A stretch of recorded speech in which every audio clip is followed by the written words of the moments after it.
Hey, Keelan. Hey, I need something. I need you or Isaac to run to that gas station and give me some Coke Zero. I have to have that. I need some paper and pen too, because we don't know who's who. We're gonna have to take our own notes. We're totally. On the cap. I know who's got the muscles over here. Yeah. I gotta keep on I covered got up. to keep it covered up.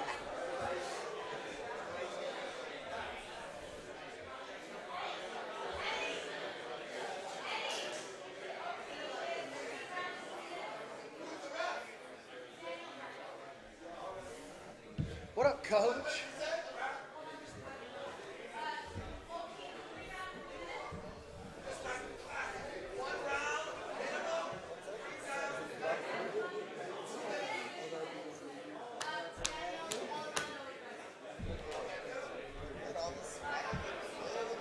Hey, you know how you know we're getting old? We got shorts with pockets.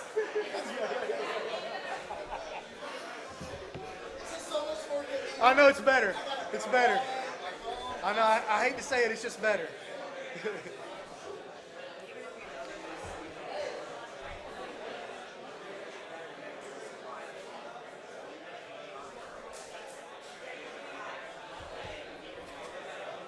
The mighty duck. What's up, you handsome devil? Hey.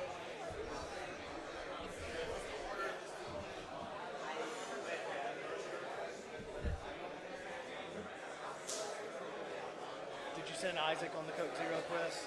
Good. It's very important. Did you tell him about the paper and pen? Okay.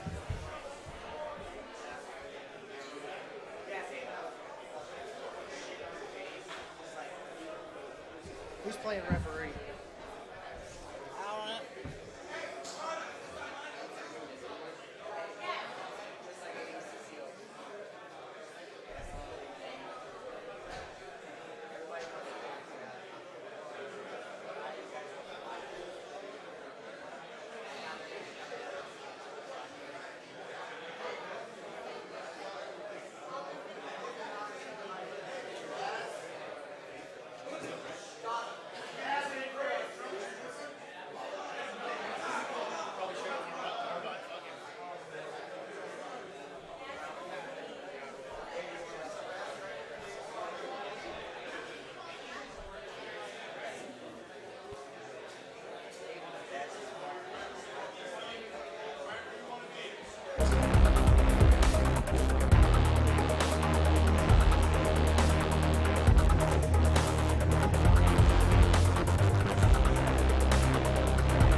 start dancing after a minute.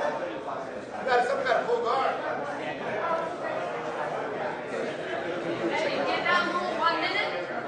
So every time they stand up, I'm going to go get down, so then we'll start another minute. I'll yell. And then as many times as you want, say 30 seconds, get down, 10 seconds, get down, 15, that'll make a move, 15 seconds, get down. And then, so we don't want to have to. How do you feel about who's in guard? How do you feel about who's on the bottom? Flip a coin, or whoever's clearly the most aggressive, let him have the choice. But if it's like both these guys are dancing around doing nothing, eating my malas, that can just flip a coin.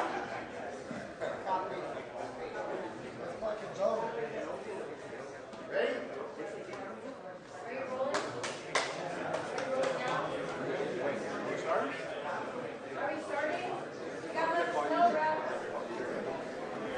All right, so this is Yaz here, closest to us, and this is Chris on the other side. Here we go. Camera. Chris Martinez from Team OC. Timer. And Yaz Hockey. I don't know how to say his last name, I'll be honest with you guys.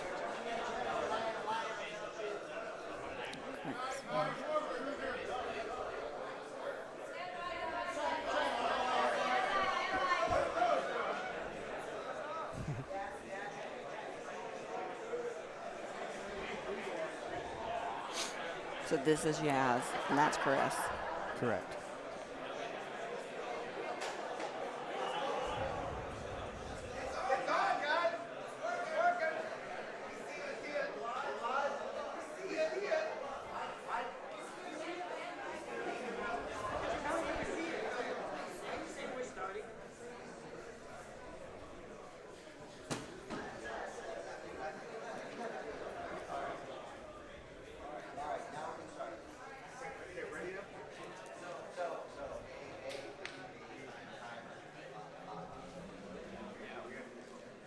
How long are the rounds? Here we go. Camera A. B. Timer.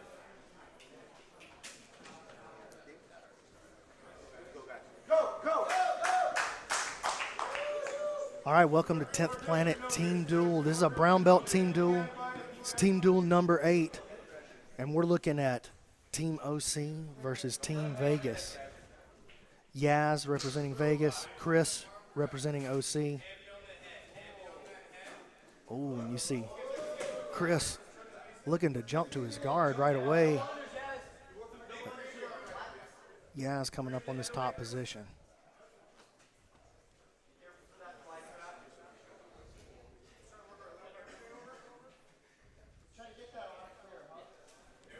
Oh, snatches up the reverse triangle from the bottom. You see the way he was squeezing that arm to keep it trapped so he could snap that triangle on? Yeah. So he's got a lot of pressure on Yaz's neck. Well, here's the arm lock. Oh. Yeah, I don't think it's there yet. It could be coming on. Trading off to a Kimura. Man, this.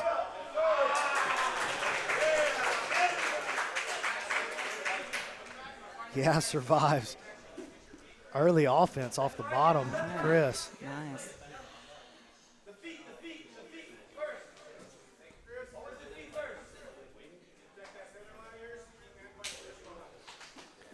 Looking to snap the head in, jump into his offense, maybe with a guillotine or an anaconda.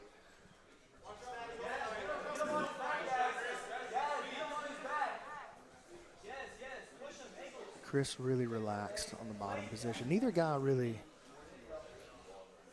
looks like they're trying to jump and spaz and things. I mean, they're brown belts, so of course not, but both guys look really relaxed.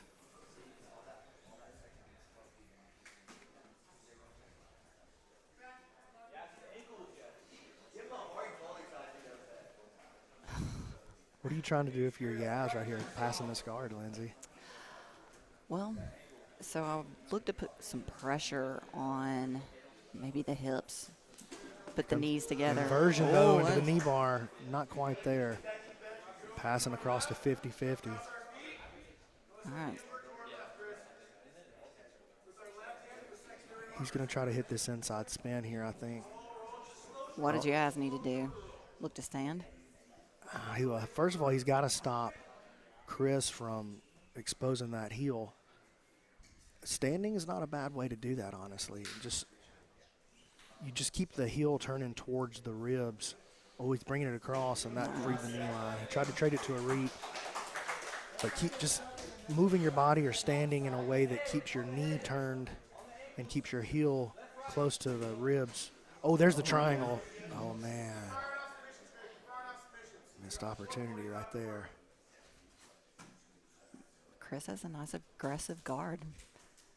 Yeah, I mean, he's been attacking from the bottom the whole time. Attacking with a bottom side control triangle. Yeah. You see people try that all the time. I just very rarely see it work, but that was a pretty serious threat that he put him under, and it was definitely a setup, the way he was squeezing the arm with his legs first. Mm-hmm. He'd been there before. Yeah, he set him up for it. He let him just walk into it, basically. A little shin kick there. So, yeah, looks like it's difficult to put any kind of pressure on Chris. Oh, he very tried to go mobile. shin to shin. Yaz jumped through it. And we're going to see the closed guard for a little bit.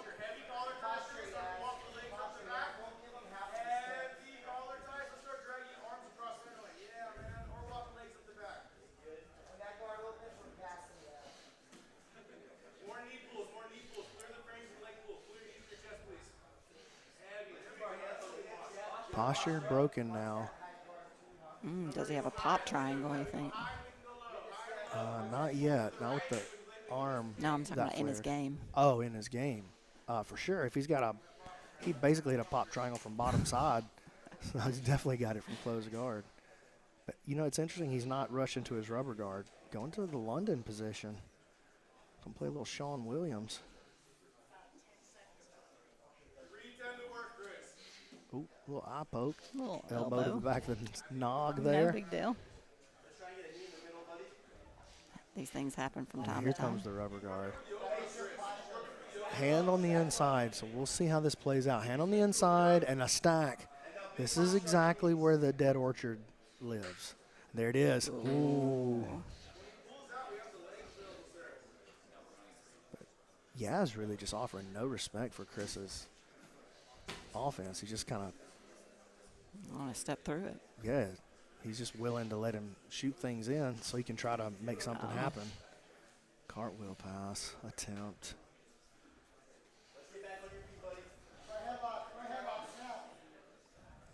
Heard Casey Halstead there calling for the front headlock. I think that's a good idea for Yaz. He's having a hard time getting around the legs. Chris is obviously pretty skilled in most of his guard positions. He's done a good job with Yaz on the outside, but he's done a good job with him on the inside too. So if Yaz wants to gain any ground, jumping on that chin strap or front head might be his best chance to make something happen.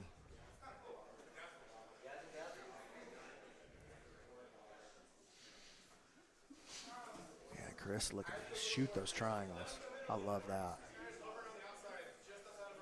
It's interesting to see how his legs were so relaxed, but then just ready to strike. I think this is a good game here for Yaz, and this is what Casey was calling for. Oh, nice. Just shucked him right out of there. Like he might have kind of committed to that 10-finger guillotine a little too quick. That's a hard collar tie. All right. That's what starts it. Yeah, just one hard one. Snaps him down. He's like, yeah, you know what? I'm only going to hit you twice. I'll just pull guard.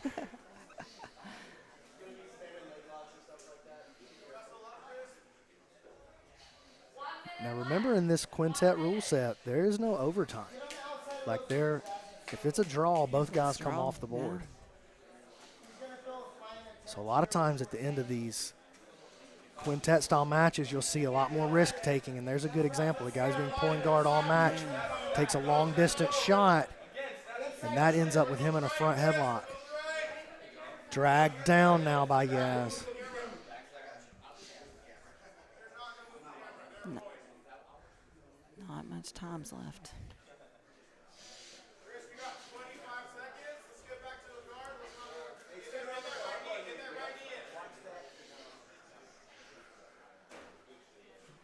Chris, he's grabbing up his rubber guard leg, but he's all the way in bottom side control there. That's not going to really do him too much good.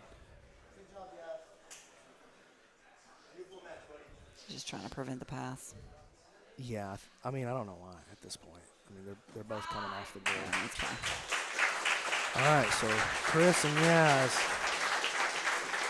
both guys eliminated. Coming up for 10th Planet Vegas, we're looking at Spencer Ortiz. This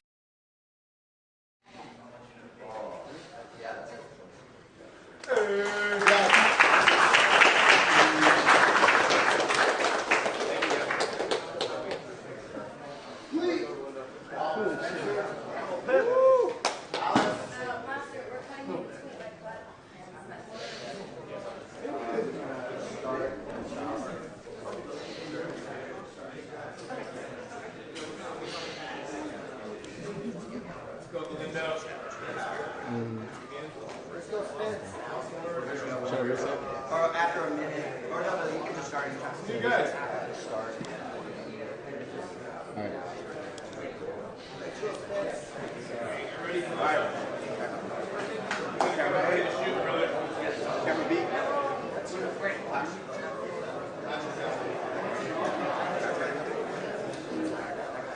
Ready? Go! All right, so Spencer Ortiz, he's got the black with red on top. Alex takes a shot quick.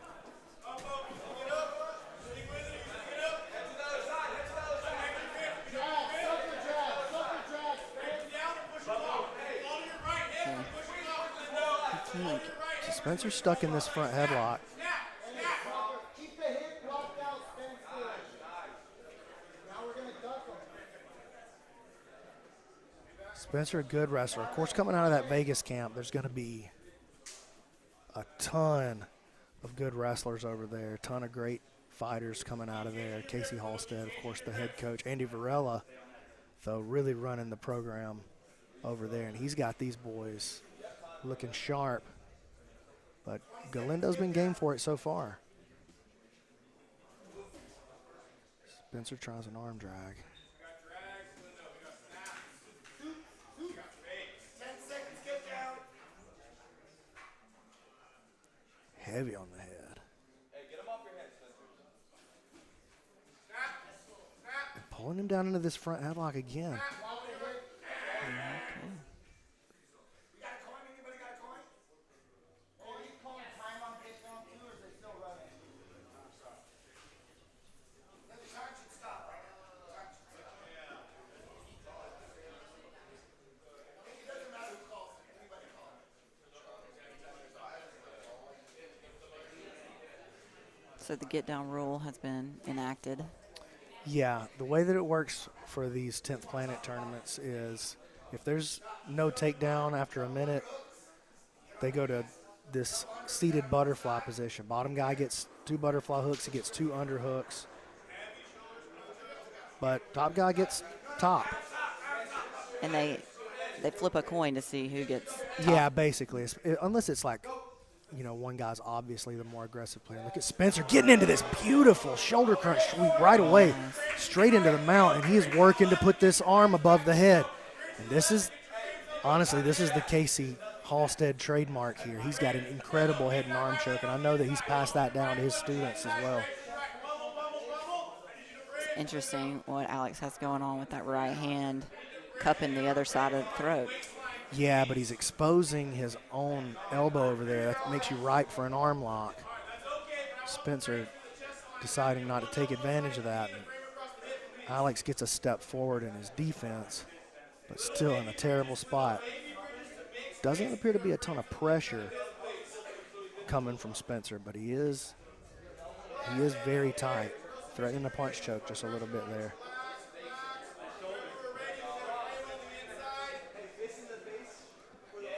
So Spencer ultimately wants an underhook. He wants this head and arm choke. Yeah. You can see the way he's fighting for it. And there's his underhook, and Galindo recognizes that right away and pulls that back. Spencer's got to be careful reaching back. That changes your center of base. Ooh. Good job staying mounted. Alex tried to time him out with an explosion and a bump of the hip. Alex has that frame put into the hip. Spencer on top. His left frame. Spencer got the wrist isolated over there on his left side, though. He may be looking to feed through for a sugar hold, maybe expose the back. Alex letting his frame slip a little too far. It's going to be a back exposure. The frame is out of the way. Ooh, he gets it back through. Nice.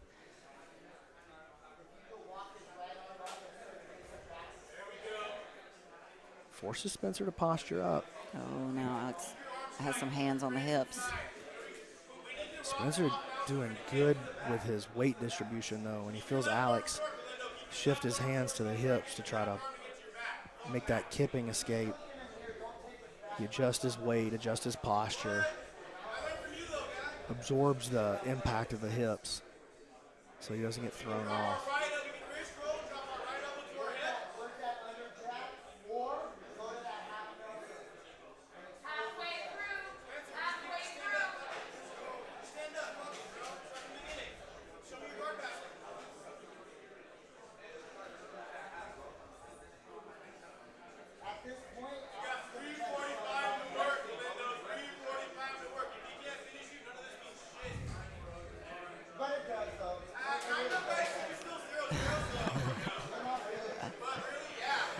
Casey and Mike talking trash back and forth, the coaches.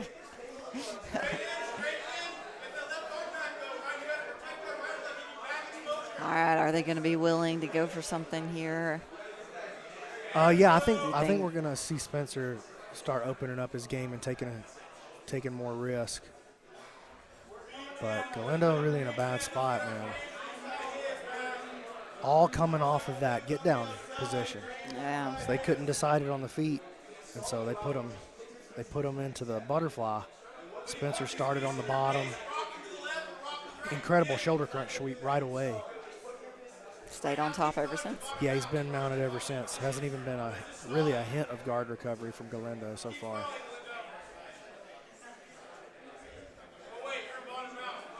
And you see Spencer starting to get a little antsy. He picked that foot up like he wanted to make a move.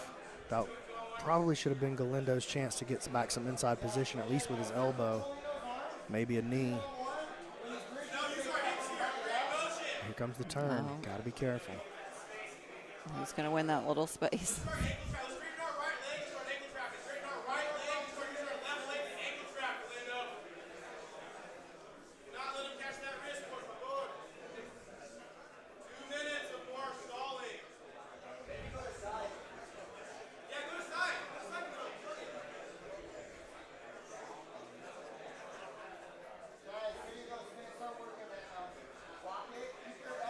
So Spencer has the underhook now on his left side. Alex keeping his grip together, trying to stop that arm from being isolated.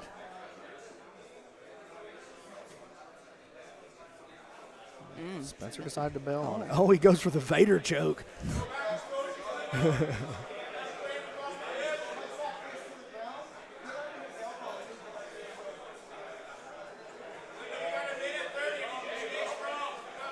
It's only about 90 seconds left. Spencer's going to have to find a way to get busier. Yeah. All for naught. They're both going to be out. Oh, here's the lift of the elbow. That elbow very compromised now. Let's see if Spencer can do anything with it. I still got it. Oh, he lost. And Alex again just finding a way to hang on there.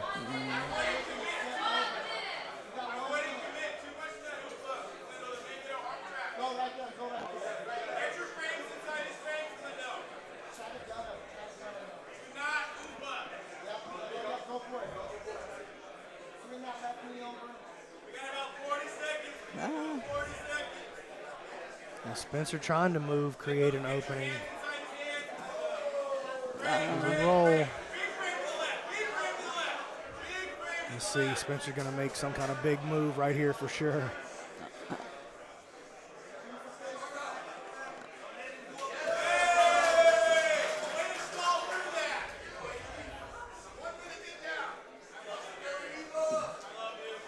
Spencer fighting off the bottom for the first time.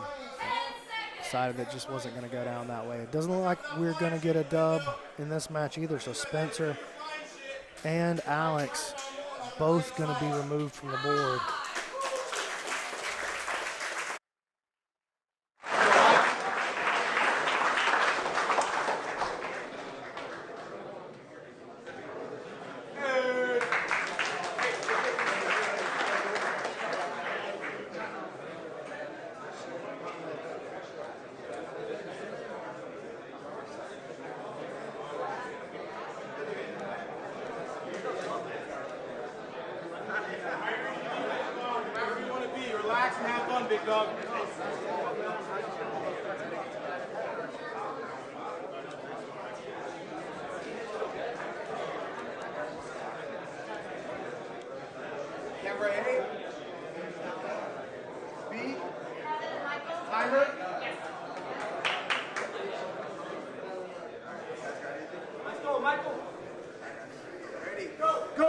And we're kicking off this next match. It's the third match of this, I guess the third match of this match. This quintet-style matchup, team duel. Mike Hayden in the red rash guard. Kevin Dumas on the bottom here of the guard position with the white rash guard.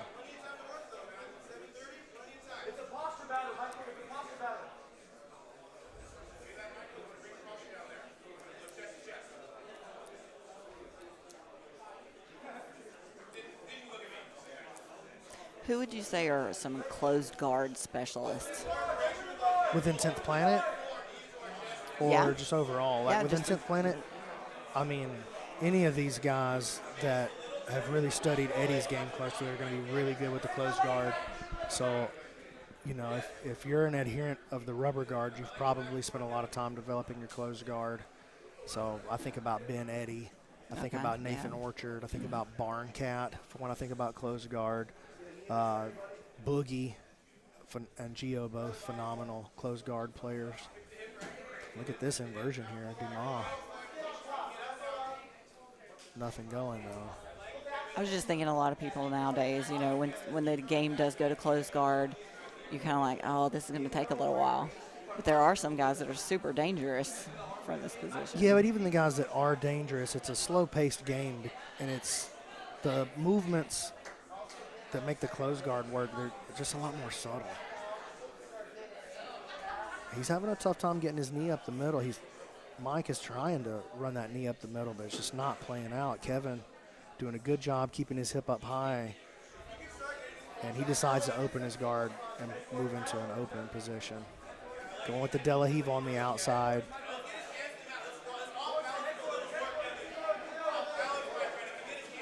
Kevin trying to sit back.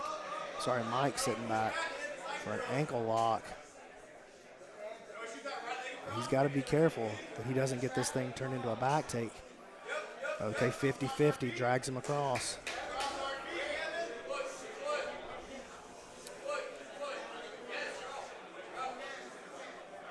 Kevin showing toe hold pressure here.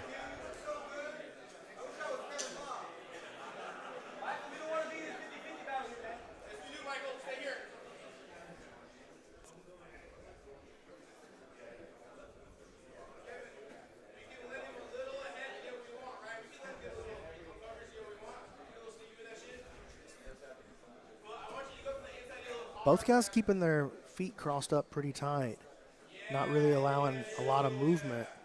And then there's the exposure. Uh-oh, Kevin may have something cooking here.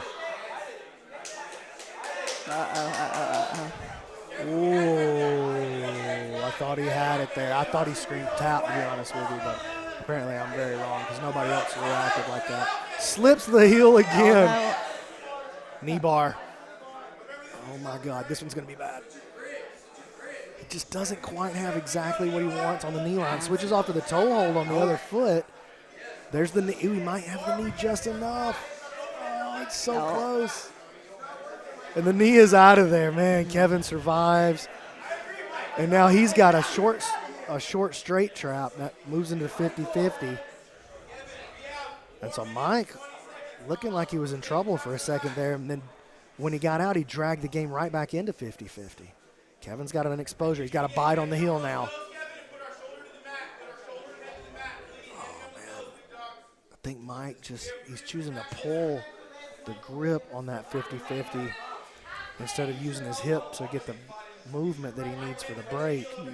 I think if he hadn't done that, he might have gotten the break already, or gotten the tap at least.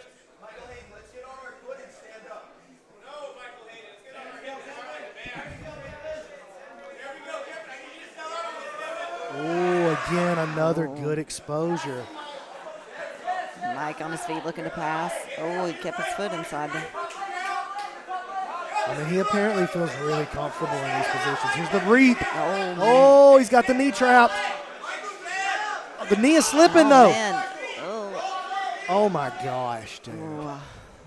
That made me cringe. Yeah, I'm a little stressed. Back into the 50 right away. Both of these guys just content to stay inside and do leg spaghetti.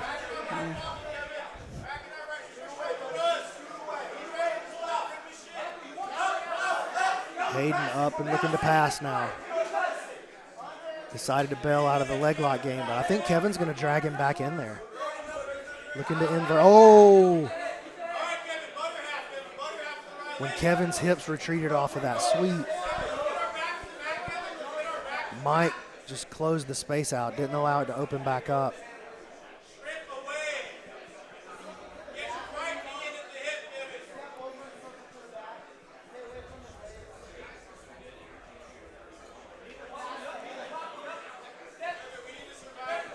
I was going to say Mike wants to step over, but he's rushing it a little bit. He's going to end up in the guard, and there he goes.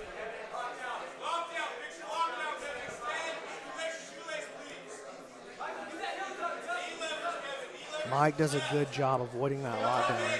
Gets the position with his left arm. He's going to start dragging himself up. He needs to be careful of that frame on the hip.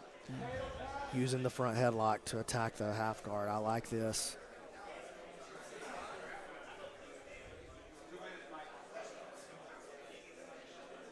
We've got about 2 minutes left in this one.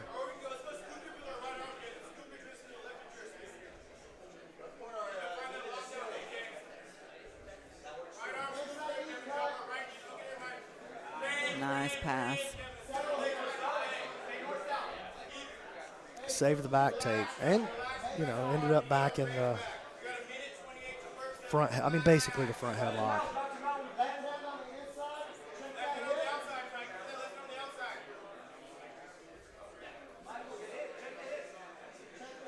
You can see Hayden keeps digging that right arm in front of the face, trying to push Kevin back over to his back. He doesn't want him on his side, trying to dig back into a guard. Knee to the belly. Kevin up to his side again, though. And that was enough. Mike trying to progress through that was enough to let Kevin find his guard again.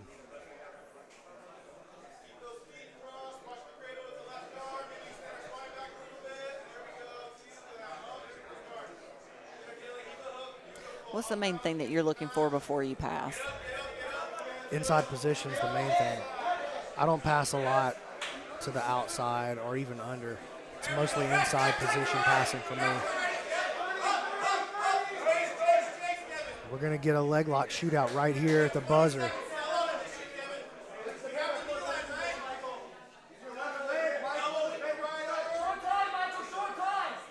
And Kevin's got a good spot here. There he goes. He just doesn't have the finishing mechanics that he needs.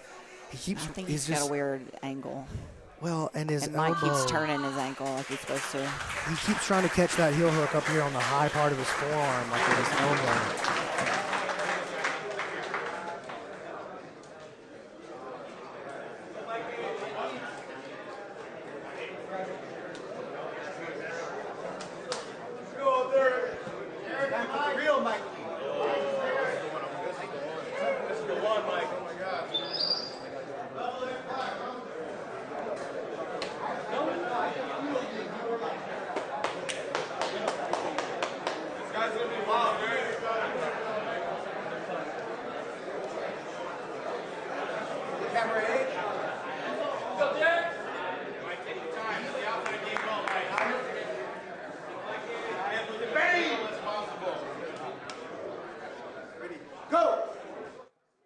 4th match of the team duel, and they got Derek Rayfield versus Mike out of Team OC. And Derek onto the offense right away. Derek's a heavy hitter to having a brown belt team duel. Yes, exactly. This is a very interesting match already.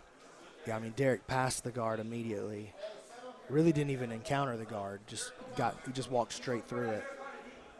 Derek's so experienced with, especially with like the 10th Planet competitions, the team duels and the combat jiu-jitsu and EBI. He's it's so funny because he's so young, but he's like one of the most experienced guys we have in 10th Planet now. He's been doing it since he was a kid, and look at that, already to the back. Body trying on. He's got a lot of unorthodox attacks. If you're not willing to give up your neck, he does a head and arm choke from back here. Of course, he does twisters. He does his, I think he calls it the snuggle bug, but it's like his version of the rotolotine. It's a head and arm choke. Okay. I've seen him tap a bunch of people with it. He's one of the guys that honestly made me start believing in it, that it was possible. So Mike in survival mode already. So are you a fan of the muffler?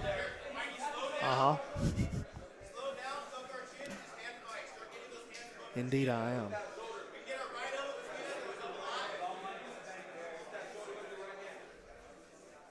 Derek keeping that body triangle. Oh my gosh, he's got it on the low side there. And now look how Derek's trying to bring his elbow across to the other side. I'm not sure if he's just doing that to hold. Ooh, under the nose. Dang, Derek. He's looking to just watch this hand, this left hand.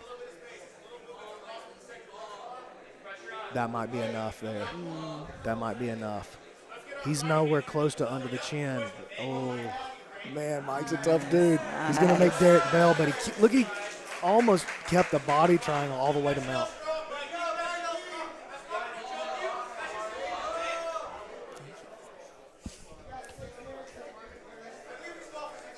Six minutes left in this matchup. It's been 100% survival mode from OC, from Mike here on the bottom. Derek, body triangle from the mount right now.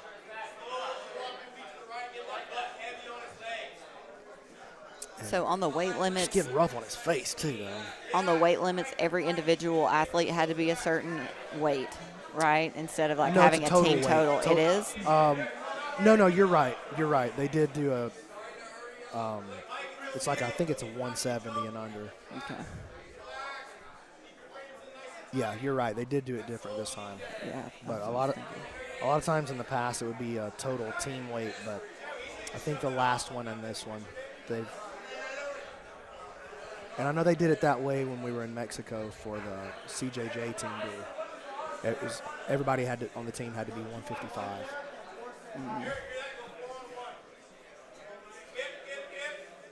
Derek's mount looking great. See the way he used that left leg to lift, kind of turk the leg back over, keeps Mike flat. Well, when Mike does turn, Derek just all over him. That was a wise choice by Derek. Oh, man, already jumping onto the legs.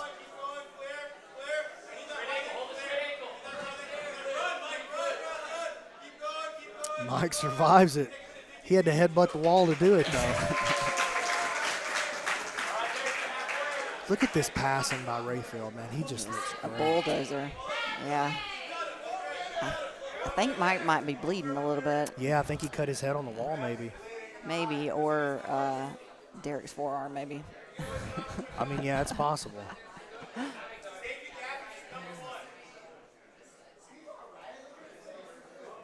Derek looking for a knee crush from the top position here. Look at this. Okay, it's been a little while.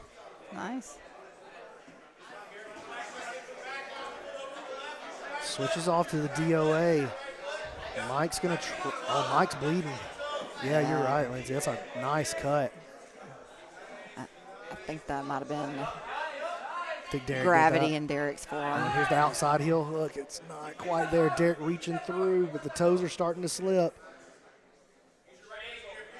And now check out how Derek weaves his own left arm through. He switches off to the Shudo grip with a straight ankle. Mike getting desperate. Got it. Shudo grip.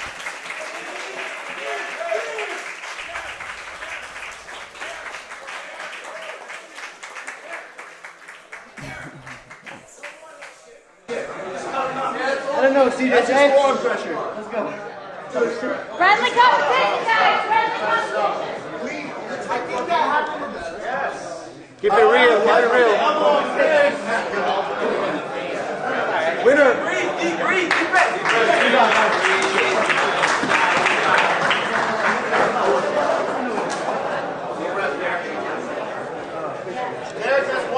I was thinking about stopping it, but you guys were heated. Yeah, I mean, I'm not gonna, if I stop moving, he's gonna take me, so I would have just, yeah. I get the blood in my hand. Hey, Good shit, my guy.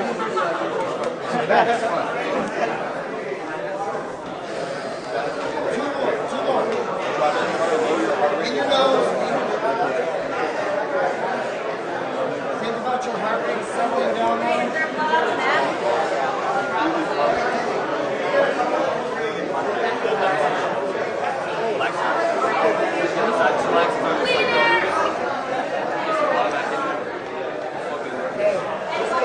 We gotta start.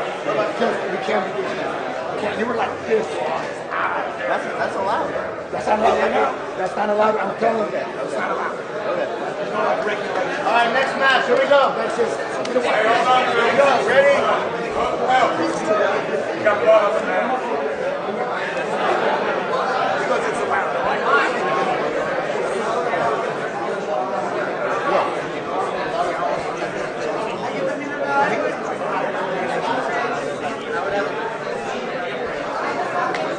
It's like here.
All right, well, I take back what I said about the 170 weight limit. My man, Noe De Leon from OC, he's definitely not 170, kids. Derek tries to hit a duck. And De Leon, the last man standing here for OC.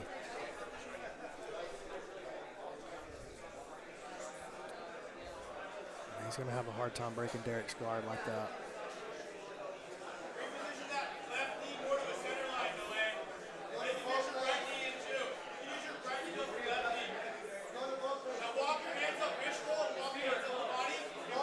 Oh, man, that's just good fundamental. I mean, he almost got through there. No way, making heavy pressure against Derek here. Give him a taste of his give him a little taste of his own medicine. I was just thinking, Derek's probably thinking, Eddie just said something to me about this. Yeah, you're gonna have to be very careful here, though. Derek has. You were asking who's dangerous in the closed guard. Derek Rayfield's dangerous in the closed guard, but no way. De Leon stacking in. He ain't having that.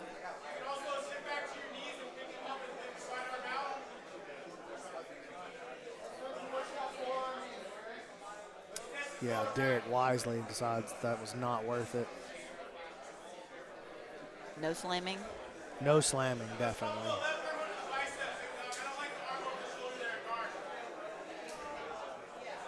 Man, I love this hip positioning by Noe. Like the way he's staying up on his toes, coming forward, making it really difficult for Derek to really do anything meaningful from his closed guard. And Derek's slippery for him, though. Yeah, Derek's sort of allowing it. Now he's starting to open his hips out a little more and get a straight spine. Derek may be thinking about trying to go to an Ezekiel choke off the bottom even. I can't tell exactly what he's got in mind. Oh, look, he's going to try. I thought he might try an Ezekiel from the top for a second. De Leon, grinding style of top play. Derek trying to get him over with that double ankle pick. Nothing going, and now we're grinding the face again. But really, he was only on the face because Derek was keeping his face there. He wanted to go forearm. Yeah, he wanted to go forearm in the throat to break the grip, and that's what it was.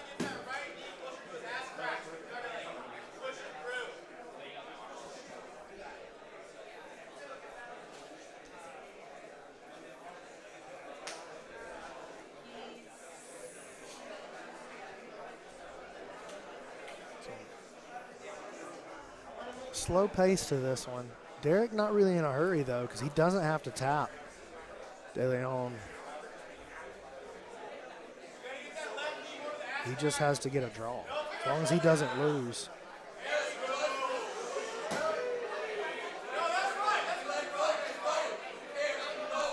So what's going to happen the next time that that Vegas is up? Does Derek sit? It'll be the next guy in the rotation. Okay. Yeah, which would be Nick Ortiz. He's still on the sidelines here for Vegas. And he's a banger, too.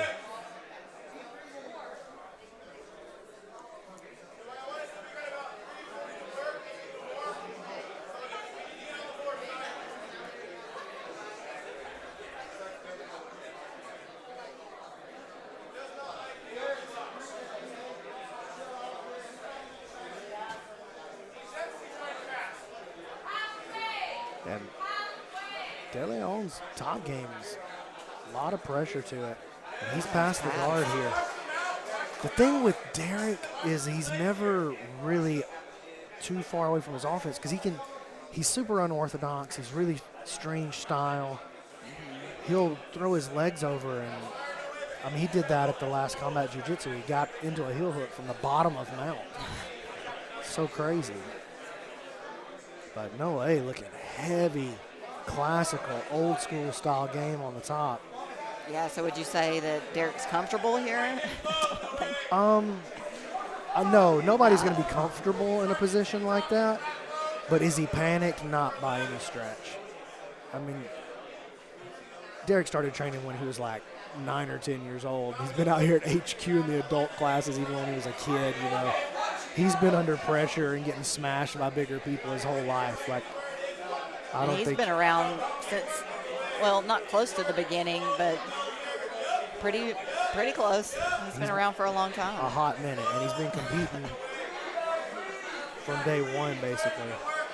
But it's not going his way right now until suddenly it starts to, like something crazy like that. But De Leon really showing a nice, beautiful, classical, top control game, heavy press. It's really beautiful, subtle work that he does. A little position like this knee on the belly, instead of worrying about putting his knee in a place where he can drive the most pressure, he puts it in the right spot to create the reaction that he wants, the right spot on the belly. Trying to expose a Kimura. He may think about switching that Kimura for a north-south. I wouldn't be that surprised to see him have a big-time north-south choke in his game. Derek wants to get that shin on the inside against the north-south. De Leon migrates back towards the knee on belly. Oh, and now the knee ride on the throat. That'll definitely get the exposure that he wanted. The underhook side now, but can he take advantage of it? Not able to do much with it. Man, getting him with that Josh Barnett style knee ride. Looking to switch off to a north-south now. I mean, he's just moving around Derek at will right now. But he's got to be, oh, beautiful hip work. Man, De Leon looks great.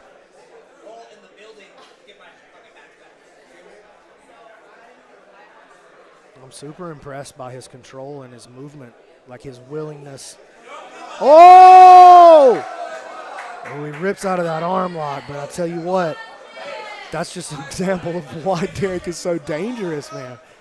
He's just never totally out of the game, even when it's not going his way. Oh, man, Derek now getting pressured against the face and neck. A lot of similarities to how he treated his last match.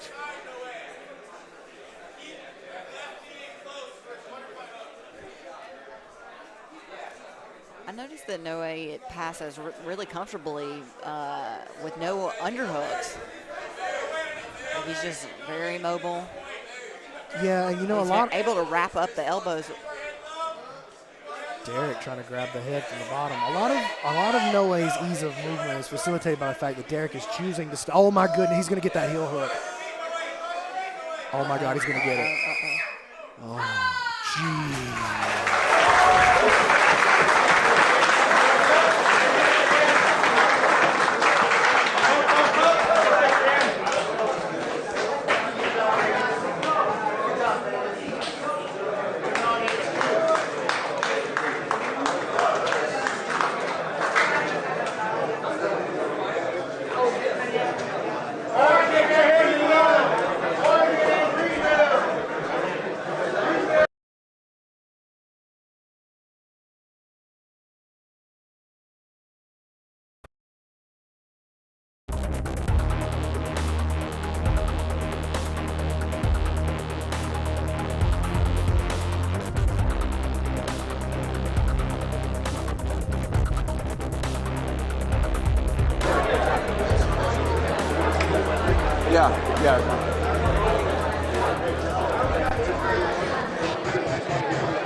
Joey and Logan.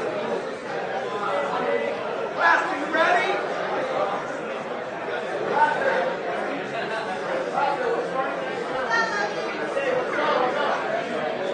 All right, here we go.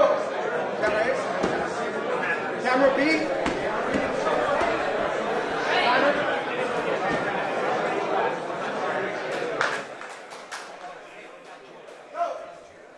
So this is going to be Joey from Greenville and Logan from Oregon. We are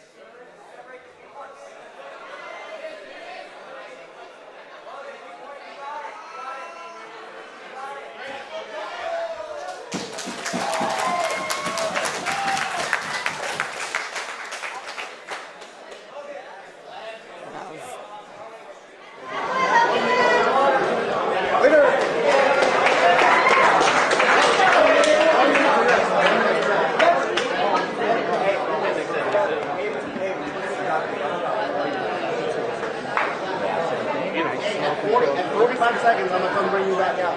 Okay. Nice. Slow and control. And keep it in. It's a perfect time to mix it up. And the rubber on as well. Start catching it more at 12 o'clock. And then coming and breaking at 6. Deep press, bud. And then next, then turn back to center. Good job. All right. Deep press. Yeah, you take this with you. Oh, you did. You already did your job. Sergio.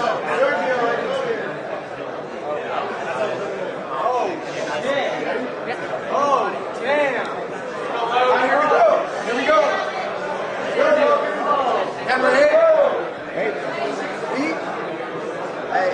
Timer. Just give him this. Go.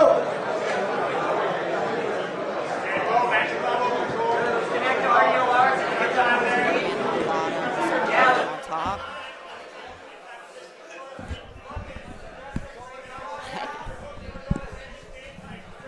All right, so we got Logan on the bottom from Oregon, and we have Sergio from Greenville on the top looking to pass. How's it going, everybody? Just checking in here. This is Mike Wilson from 10th Planet Whittier, filling in for Brandon McCaffrin really quickly.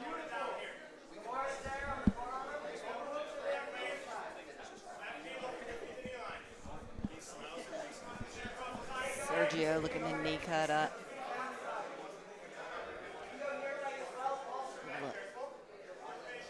Logan looking to get that left, but now back in the closed guard. Sergio. So Lindsay, Lindsay, needs to be super careful. Are you familiar with either one of these guys? Logan from 10th Planet Oregon System or Joey from Greenville? No, I don't know either. I don't know either one of these competitors. Okay, awesome. Once again, if you guys are just tuning in, 10th Planet Team Duels 8, the brown belts. We got 10th Planet Oh, a little headbutt there. Going against 10th Planet Greenville right now. A packed house at 10th Planet headquarters in downtown LA. Seen several instances of closed guard. A lot of closed guard work today. Yeah, we have seen that a lot today. You know, we really haven't seen a ton of it here at the Tempe qualifiers, but definitely today I've noticed some more of that, Lindsay, for sure.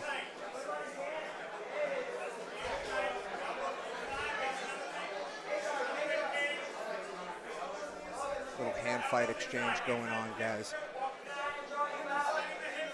You know, one thing with this team duel format is that there's no EBI OT in the regular rounds, so these guys got a sense of urgency that they really got to go for it and be aggressive with the submissions.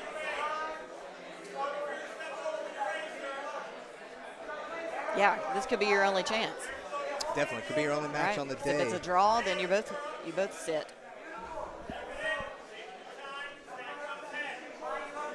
Logan working high guard. He's kind of stuck in a Dagestani handcuff situation. Joey from Greenville on top, driving that pressure forward. Logan with that foot on the hip. Good angle. Trying to start some mission control. Looks like he's squeezing his knee. Foot on the hip. He's going to try to create that angle. Sergio able to pull the arm through.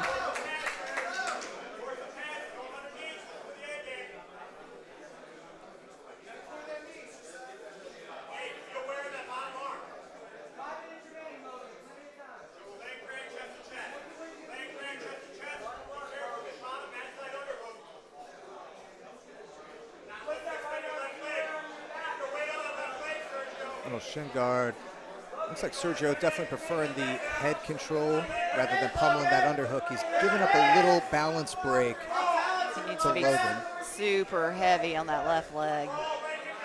Looks like he is able to sprawl it out of his grasp, but still entangled in the legs.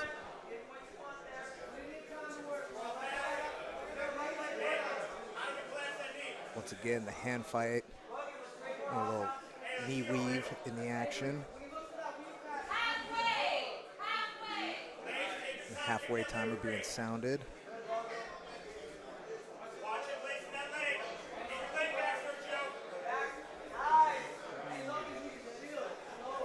Regard by Logan in the bottom. And I would like to see some urgency from both of these guys. A little bit of a feeling out. They open the guard a little bit, worked a little passing, back to the guard position. Yeah, I feel like Sergio is pushing through. He'll find a little window. But then Logan just regards. Yeah, he's got a good regard. I would like to see Sergio like chain together his pass attempts. He is taking the risks to open up, but like here he stands up very, very straight and gets entangled back in the legs. Little back step into a minus 50-50, into 50-50, inside heel hook.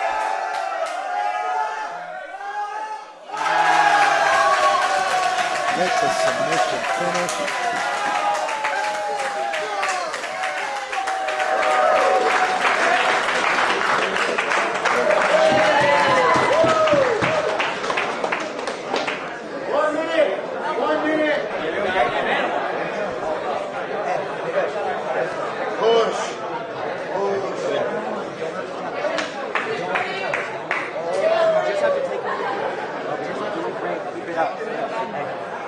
Once the time goes,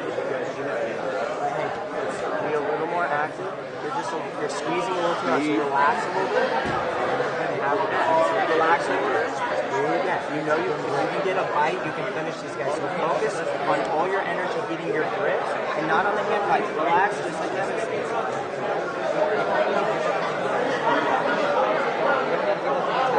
Stay safe and just keep adding and hitting just like possible. Hey, and you don't have to expend energy. Yeah, literally, guys, relax. You're looking great on the lower looks. Anytime guys are going to overreact and they're going to overthink, I want you firing the backside faster. Yeah, right? Good work, Logan.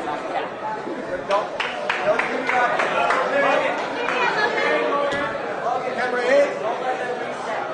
Feet. Timer.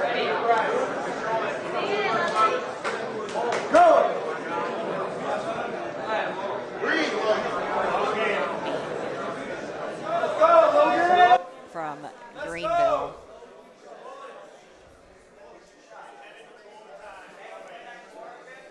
Like this is Logan's third match. And I haven't seen Logan compete here at the 10 Planet Qualifiers, but I'm definitely invested in learning his last name at this point, coming up with 2 subs. Yeah. I believe we have that. It's just on Brandon's phone and it's locked. Oh, shoot. I'm going to have to guess the BMAC code. Good little back step attempt. He's a little bit high with his underhook. Kept him in front of Logan. And I like how Logan plays his Z guard. He gets that foot into the crevice. He off balances with it, with that collar tie position. And he's very active with both hands. Like he's good at using multiple limbs at the same time, which is kind of key in playing the bottom position. As I say that, he's getting attacked with this Kimura that Jimmy uses to pass with. Logan's doing a good job of getting his foot involved on the defense, and he does escape it. really nice pass with the Kimura roll from Jimmy from 10th Planet Greenville on top in the black rash guard and shorts. All right, I believe his name is Logan Marshall. Logan Marshall from 10th Planet Portland. I believe Oregon, they may have thrown a couple of different schools, but they're all about under the same umbrella of Phil Schwartz and Nathan Orchard. Those guys in the Pacific Northwest doing a great job. I know Andrew Alexander as well, high-level competitor. Logan's doing a good inversion. Jimmy's hip to it. Ballerina toe spins his way out, back into the half. He's controlling that near side wrist of Logan's, pinning it to the mat. It's definitely my preferred way, but he's a little high with his outside foot, his left foot in this case. Is going to kind of prevent him from getting that step. Logan's going to invert, possibly take the back on this, end up in the guard.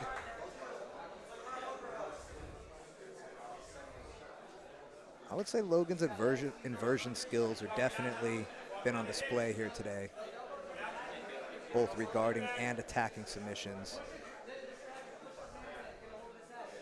Jimmy has not been able to capitalize on the openings.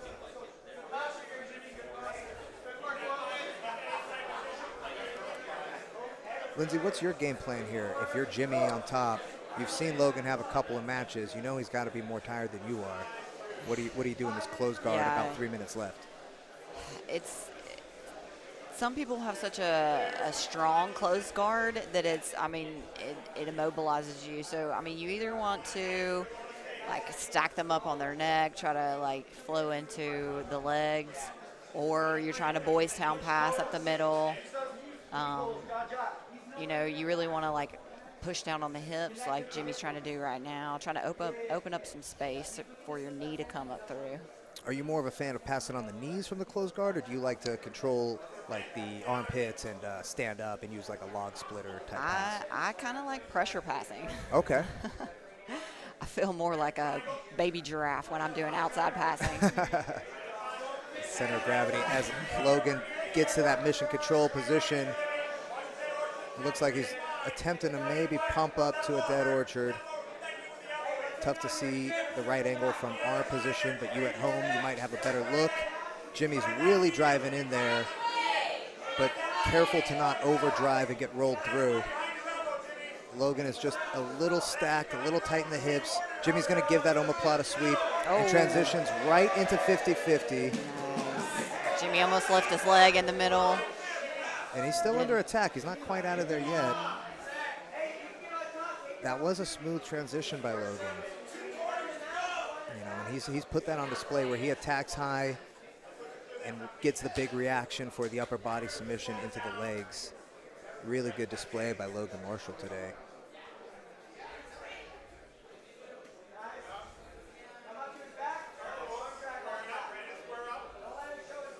Like the pass attempt. Jimmy finally going that other direction.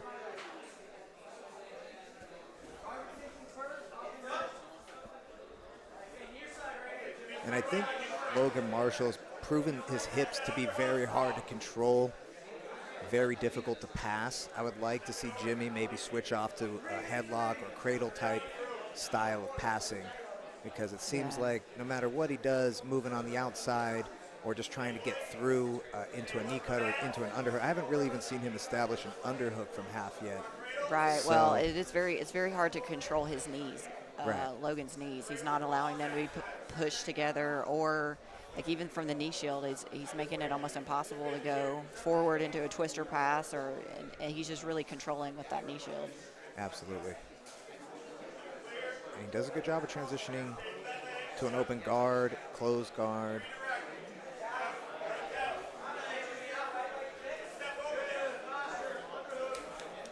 He's about to take 3 people off the board. Yeah, what an impressive showing. I mean, if that's who you throw out first, that's a great, that's a really great start. That's a good number team. 1, yeah. Absolutely. Little back step pass from Jimmy, looking to settle. But those hips of Logan just come in, pulls him into the 50-50. Inside heel hook is on. Jimmy's doing a good job of separating the feet, but I feel like that grip is deep in the armpit. He does pull his knee line out. Yes. And I think Jimmy will be safe from the heel attack. No, it looks like It's he's trying to close. pull it back in. Ooh, that might be It looked like a tap. Yep. Oh! Wow. Wow. Great adjustment. Logan Marshall.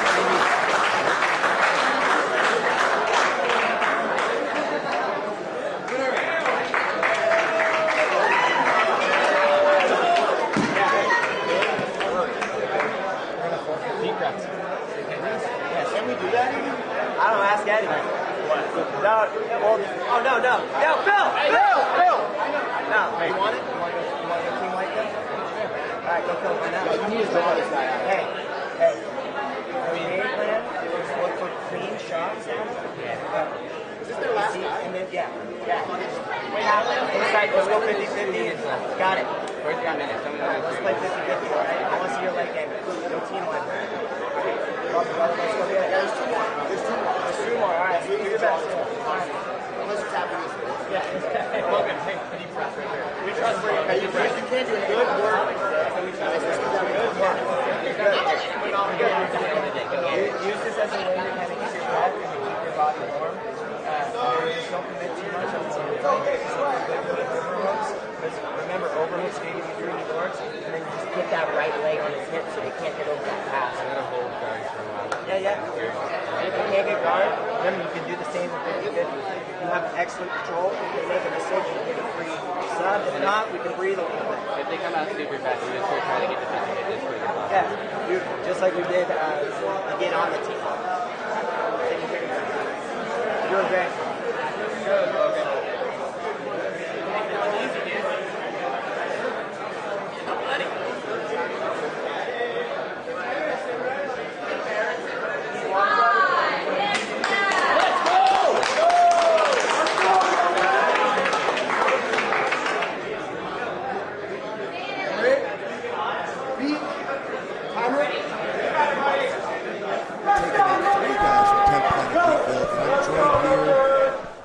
With my old partner in crime, Brandon McCaffrey. What up, Mike? How are you today, sir? Feeling good, man. Excellent. We got a good matchup here. Yeah, this kid's on fire. Logan Marshall wasting no time getting directly into 50-50 against Hashir Azam, and he's hunting for that inside heel hook once again.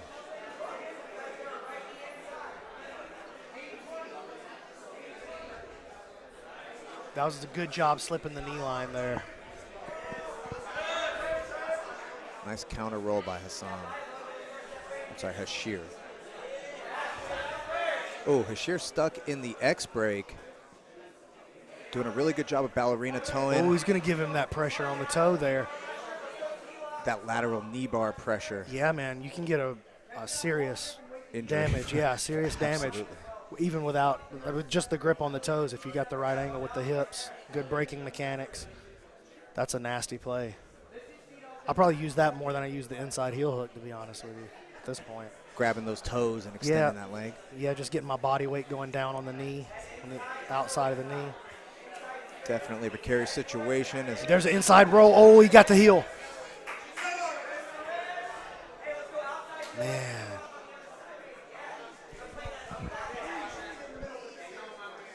Hashir's defense holding up, remaining solid. What I like I'm seeing from him right away is he was focusing on, interesting reset. But Logan Marshall laughs it off. Hashir doing a really good job of separating the feet. As I say that, he gets put in the X break. It's so hard to get your arm back once you find yourself in that spot. But Hashir doing a really nice job. Logan might be getting the grip he wants here. Hashir now with the exposure. Great back and forth battle. These guys really shooting it out in 50-50. It's been a lot of 50-50 today. I like how Logan looks for reaction in Hashir. Looks to see if he makes any sort of reaction when he's attacking the legs. You can see he's super focused. Hashir going to have to be careful he doesn't get his arm caught up in that X break position again. Starting to try to clear the knee line as he passed the DOA. Exposure on the outside heel, nothing going. Slips the knee line and then right back in on the 50. Job by Hashir.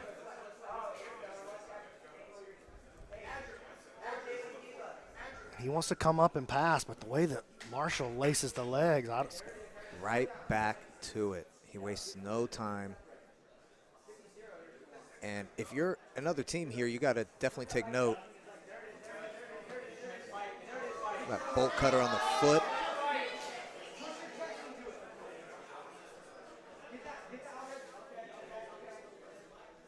Man, you got to be taking notice of Logan Marshall and his ability to take the game to where he wants it into the 50-50. Yeah, look, he just rolled it back. They rolled it back to the center just for the fun of the reset. That was a gentleman roll for sure. A little mutual respect, like, hey, let's give ourselves room to Inside work. spin, dude, that's such a sweet play, and he's not getting that heel exposure, though. Hashir's Hashir's really good at hiding that heel. Ooh. I feel like I definitely heard a crack right there. I feel like there was a loud pop there. Logan smiling and laughing at him. Hashir got a great look at that heel hook. I thought he cracked his knee. On this upper position, Logan able to cross the feet. 4 minutes remaining in the match.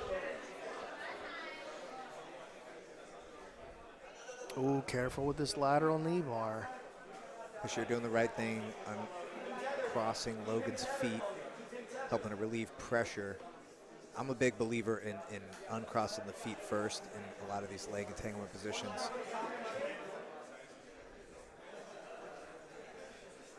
Obviously having great awareness and timing pays dividends, and I'm impressed with Hashir Azam's knowledge and savviness here. But I don't like, I mean, I know he's comfortable in these leg entangles, but just running into the same game over and over, it's just a shootout.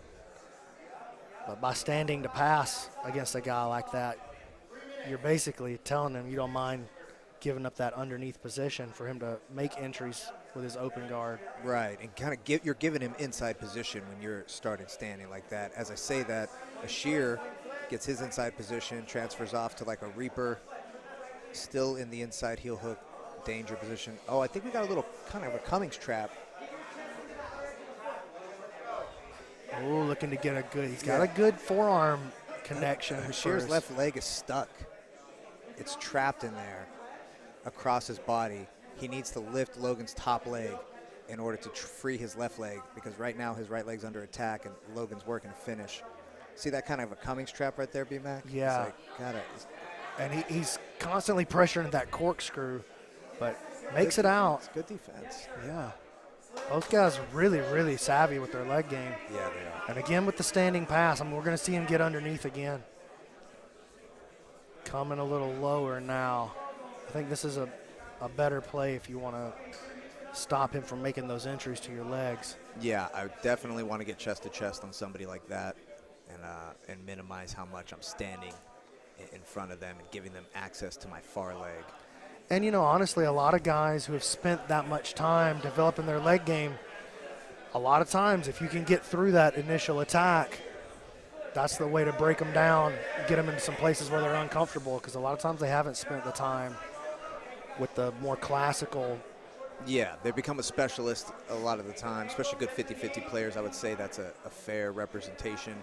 And, you know, I'm sure Logan Marshall has more jiu-jitsu to his game, but if it's not broke, don't fix it.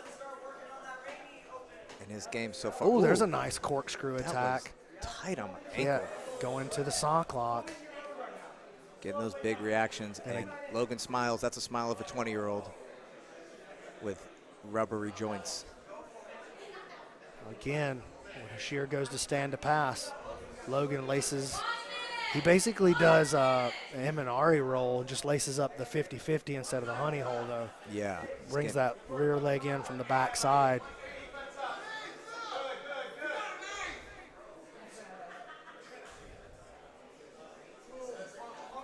Hashir thinking about the triangle armbar from 50-50. Yeah, they're thinking about anything to stop this draw. Logan pretty happy to just draw it out, though. He's got to feel pretty good. He pulled two people off the board, Three people so far. Oh, well, if he gets this draw right here, it's going to be 4. Then. Right. Oh, and into a buggy, no arm buggy. And now Logan getting to the top position. He's going to think about trying to close it out. Nice position. Good entry by Hashir. Tries to high step, ends up in the 50-50. Back to that like little Cummings trap that he's got on Bashir's left leg. Has to ditch and roll out. Oh, we see a back take attempt right at the end. Very good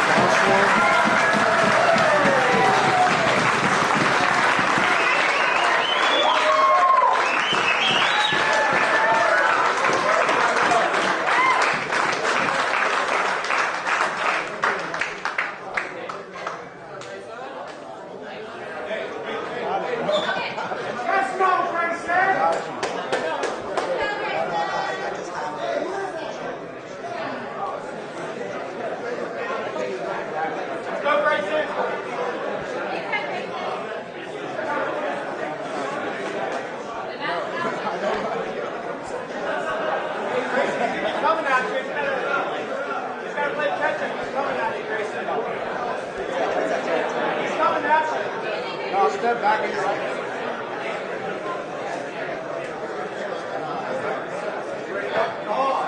Yeah, we're good.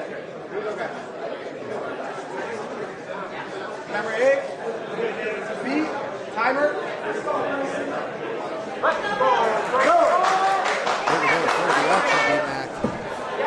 Grayson taking on David Garcia.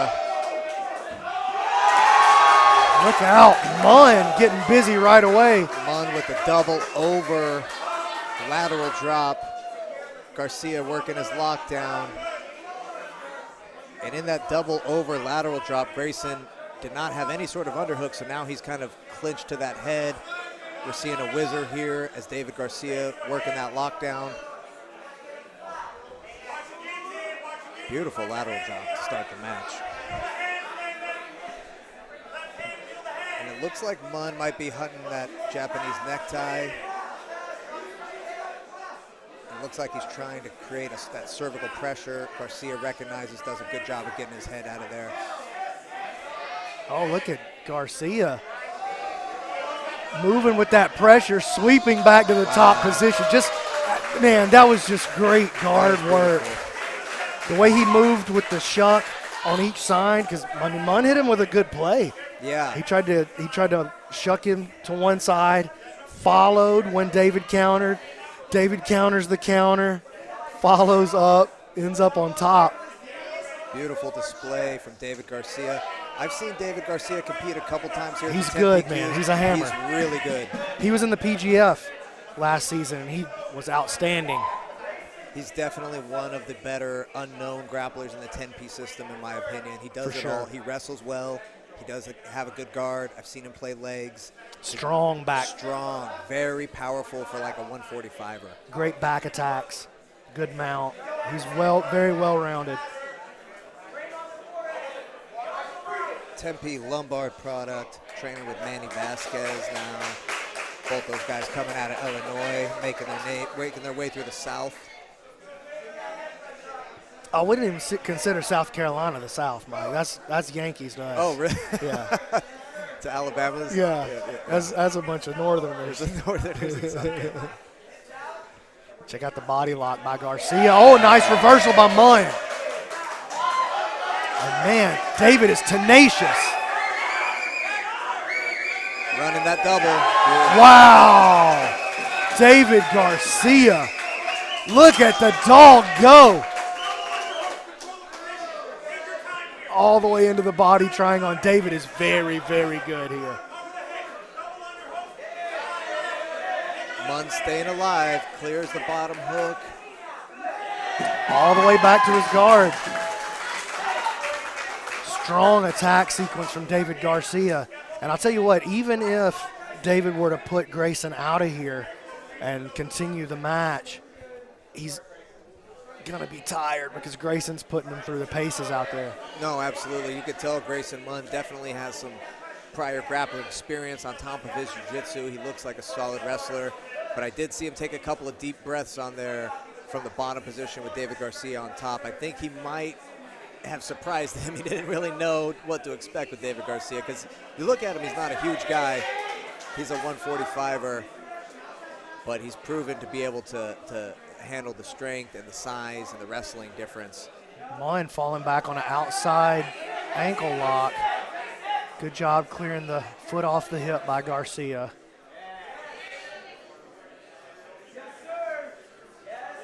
Look at him step all the way over it into the mount. Munn clears the knees off of the mount, so Garcia gonna have to climb to solidify this position. And he's doing it right here. He's getting past those knees with his hips. He's got a little almost figure 4 underneath the bottom legs, Khabib style. And he's doing a real good job of just holding down his hips and holding down the arm needed for Grayson Munn to build his base back up, which is his right arm. He's doing a really good job of pinning it to the mat. Garcia with Still the got body that body lock. Oof. Trades for a crossface. Now switching back to a grip. Got to be careful there. But dominant top game right here by David Garcia, just slowly climbing the ladder all the way into a heavy hips mount. The hip control that he displayed there was super impressive. Just inched his way up, hip by hip into the mount. Munn able to regard in the half now. Yeah, but he's still working.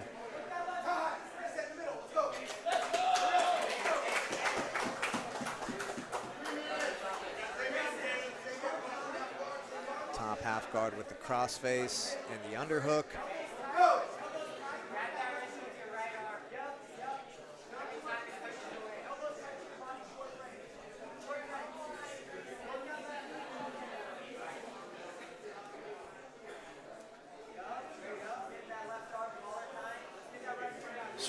Strong bridge by Munn to get to his side, but he does allow his hand to get trapped in the process.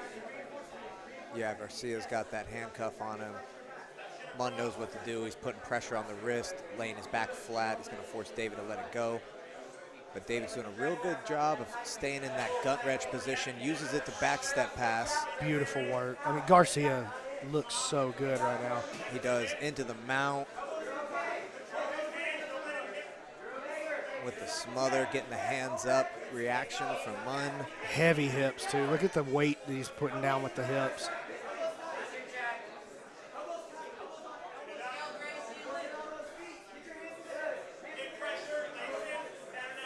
And all the pressure's on Munn here, you know, he's just gotta survive. David's gotta hold it down for his team. He's the last representative for Greenville, so he has to be aggressive.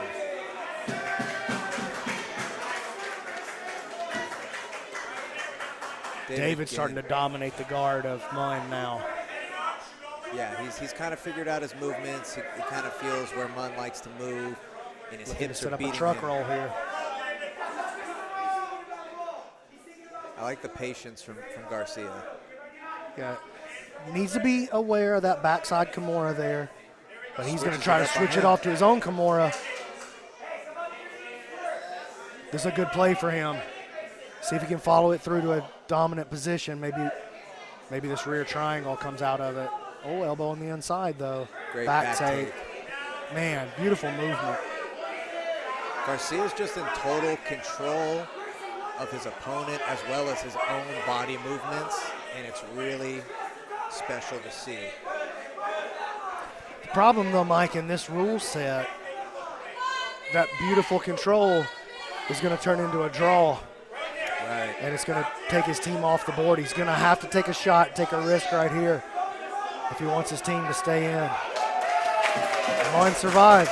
Yeah, Munn's doing the right thing, thinking survival. It's going to bring it home for his team and advance them into the next round. This, of course, being tournament-style team duels. There is no EBI overtime in the standard rounds. So if there's no submission, both competitors will be eliminated. And this being Greenfield's last man, David Garcia, he needs a submission victory with less than a minute remaining. Yeah, he's going to have to take a risk here. Here's the exposure. He's going to make a run for the truck. He needs to be careful. Munn's got a good grip around the waist. He can maybe retruck He's building up to that elbow, uses that to sweep, but he might get his back taken. Yep.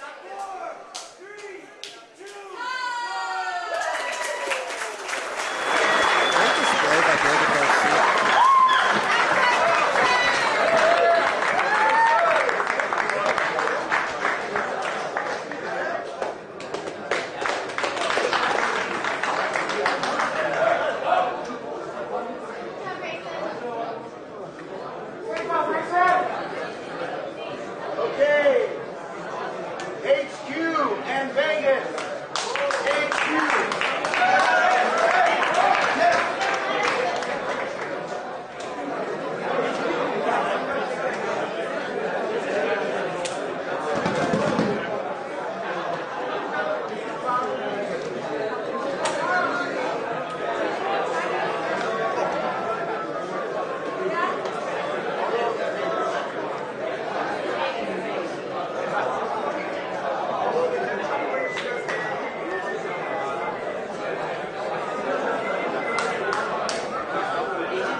Oh, good to see you, brother. Yes? I don't know. Record, like, all that. Can I hit that? Ash. I get solo.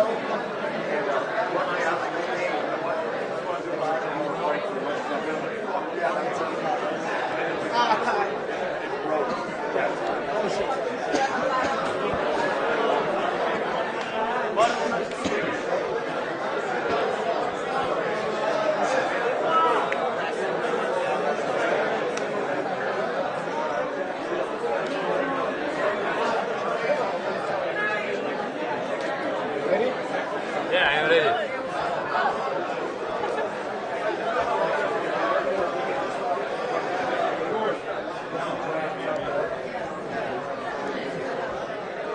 God damn, you're tall. You look mean. What does mean?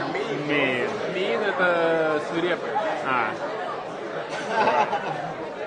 If he dies, he dies. If he dies, he dies. This is Team Winter is coming, representing 10 Planet HQ. Fucking Winter's do not this. coming. Winter's here. Woo! Winter is here. What's up, man? What up? Ready to go hard or what? Going hard. Chin strap all day. Get it, man. Chin strap time, dog. Let's get it.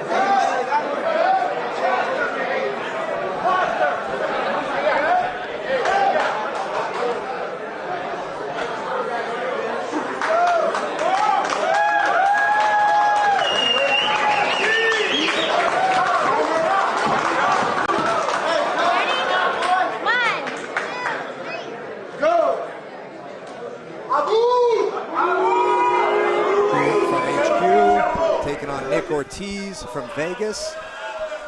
And I think, even though there's a get-down rule, B-Mac, we're going to see something exciting in this first 60 seconds. Both these guys, strong wrestlers. Absolutely. I had the pleasure of rolling with Abu at HQ a couple weeks ago. Did not know who he was. Started wrestling with him. Got thrown. So he's legit. And Nick, of course, ferocious. Nick competitor Ortiz, out of Vegas. Yes, aggressive wrestler, purple belt now, along with his brother Nick from 10th Planet Vegas, and they're consummate competitors. Nice entry on the single. Good whizzer by Abu with the whizzer kick, forcing the post, working his way out of that single. Great defense. That was outstanding. It was a good entry, too.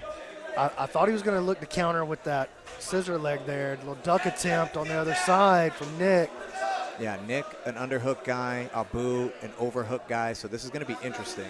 You know, this was one of those situations where I would really hope we don't have a get-down rule. Yeah, absolutely. Look at this. Nick bounces over to the mount super quick. I sort of missed what happened there. It looked like Abu pulled, and Nick he did. He tried to pull into a instantly triangle. passed and Abu was kind of comfortable in side control, and Nick just wasted no time. And the Ortiz brothers, you know, they train with Andy Varela, and they definitely have developed that style of fast-paced, aggressive back takes, and here we're going to see that finish from Nick Ortiz. I think that perhaps Abu might have gotten injured during that guard pull at some point.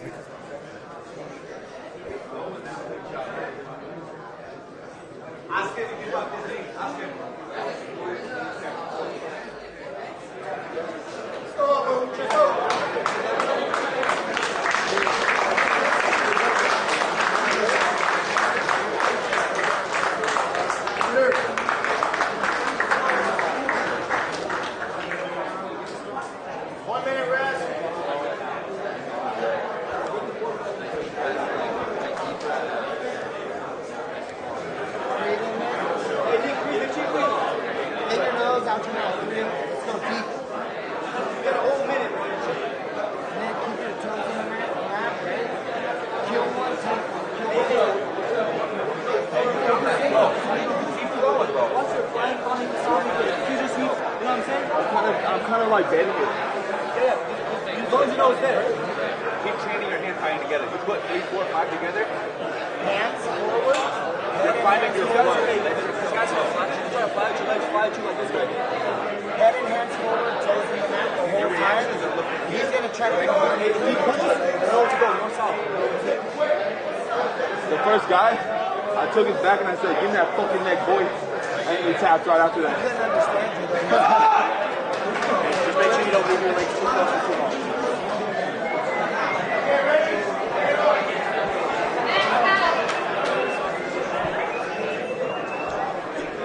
Camera A, B, timer.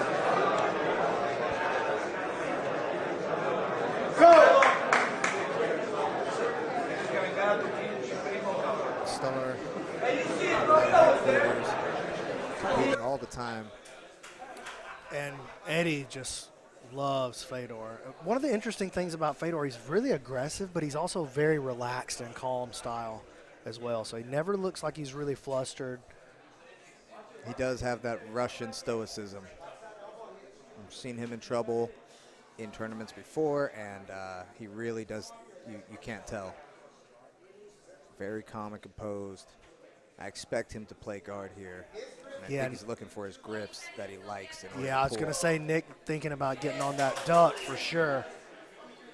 Does pull Fedor to the ground. The problem is you have to engage Fedor now. Yes. In his guard, and he's got a very dangerous guard. That's not going to be anything new to Nick, though. He sees great guards every day in the training room. So let's see how he approaches this pass. Fedor's going to be looking to do one of two things. Either get him into his leg lock game or drag him into his rubber guard game. Yeah, and that's a question I have for Nick Ortiz is, has he ever gone against a high-level rubber guard player like Fedor? That's what I'm unsure of. And, you know, coming from 10th Planet Las Vegas myself, we really, I'm going to be honest, didn't play a ton of rubber guard there. So I feel like this is going to be an exposure process where Fedor is going to get him in that comfort zone. He's working that punch choke to get a reaction right now. Yeah, he wants him to get that left hand, or really it's the left elbow of Nick Ortiz. He wants it to cross that center line and start pushing away. And right here you can see sort of the difference in Fedor's rubber guard and a lot of people's rubber guard. Fedor plays it tight. He's got a lot of squeezing pressure. He's got a lot of squeezing endurance. And Nick's got to be careful here. Yeah, that left arm, there's movement, and that's what Fedor is being patient for.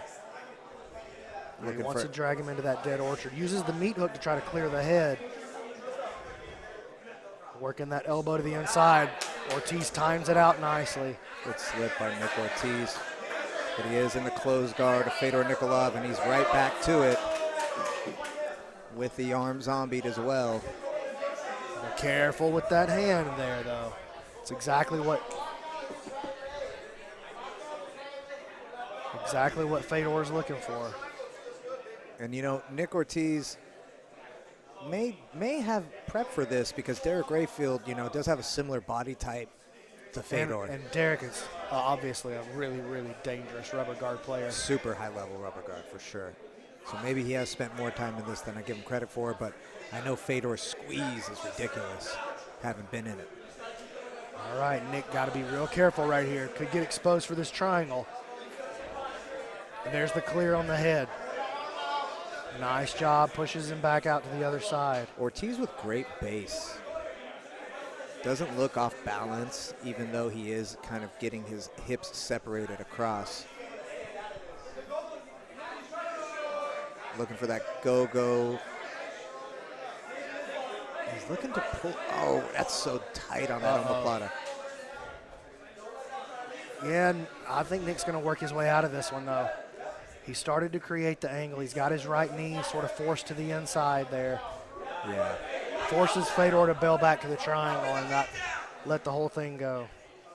I like the strategy from Ortiz. Force him to stand. It's probably is a really good chance for him to get that back exposure from the feet. Ooh, I like the way he stepped all the way around that guard of Fedor.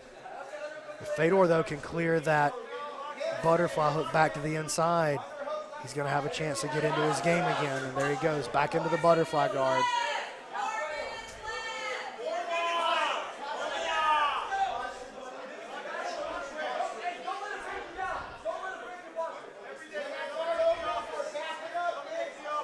Those legs of Fedor Nikolov climbing up little by little.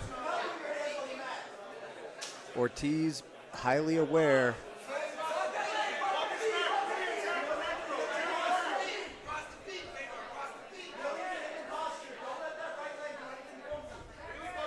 No zombie on the arm.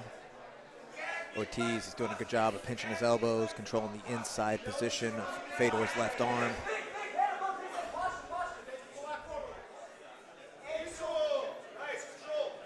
Fedor worked his way to an underhook on the right arm of Ortiz. See if he pummels a hook or if he's trying to more shuck it to kind of set up his rubber guard again.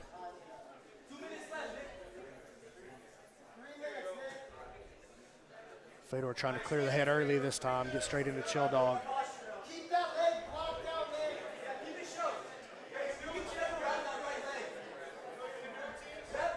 Oh, he steps over, clears that space. Oh, dangerous game here because he's going to leave his arm behind and get his posture broken down. Ortiz kind of realized he made a mistake getting too antsy. Now he's going to get put in the go-go. Oh, this is the go-go clinch. This might be the end here. This is going to be really tight. He's got it. I think he's going to finish him right there, Mike. This is an insane position. Got him with the go-go clinch. Wow. Big win by Fedor. Utilizes that rubber guard.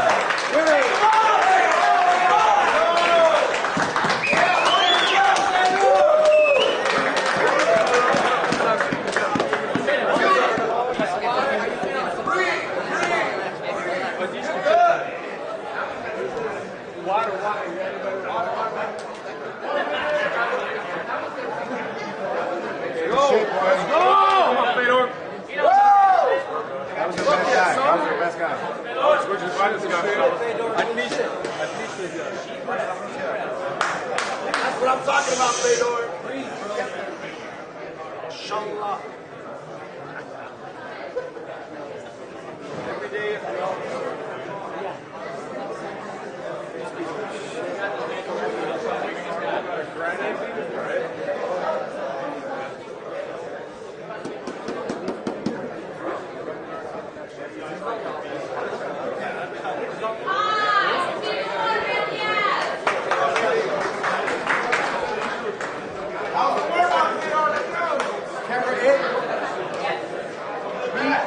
timer.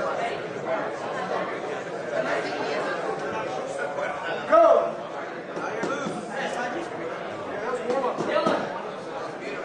We got Yaz Hamza from 10th Planet Vegas. Yaz, a pro MMA fighter. He fought on UFC Contender Series before, as well as some regional promotions.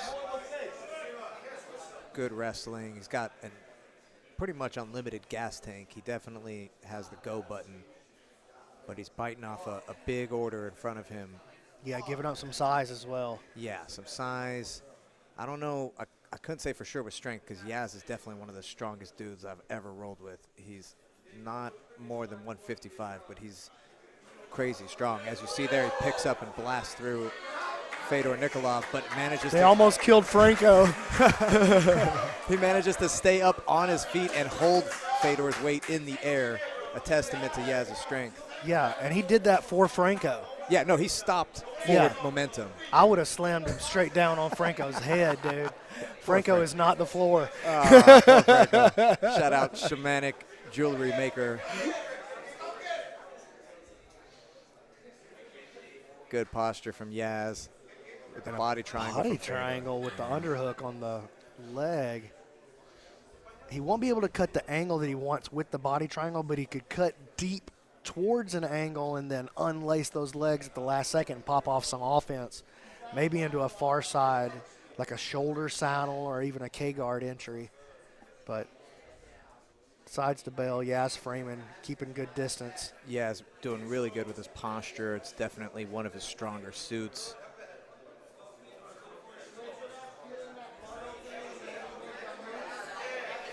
Fedor looking to pull down on the head to break the posture.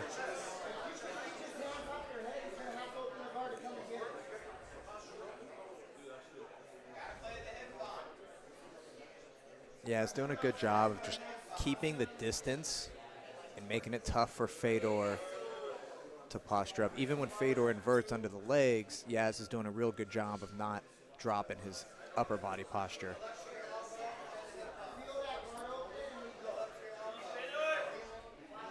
Got to be careful with a guy like Fedor. If he's got that K-guard entry in his bag, when you start posturing up, that's great to keep you out of his rubber guard game, but that could be the entry that Fedor wants to get onto the legs. But, oh, man, he drags him down into that rubber guard.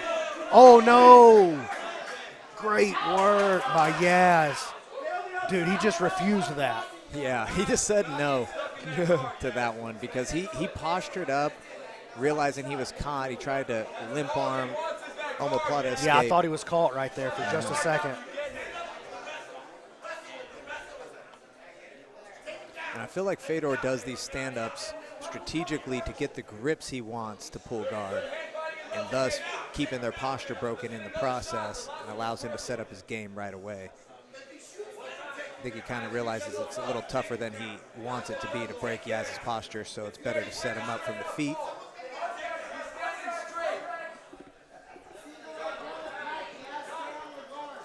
Oh, nice duck. But he gets caught in the closed guard. Yeah. He's going to try to run him through his rubber guard process again. He's got a much better play on it this time. He's got that dead orchard. He got it. Wow, man, what a dangerous rubber guard.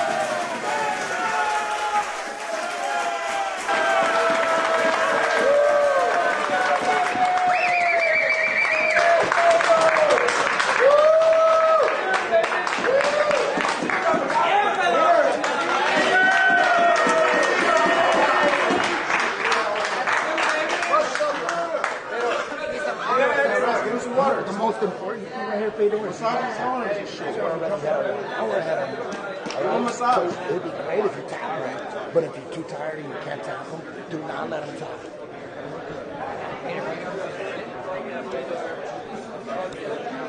Тряхнись, попей, дыши, дыши.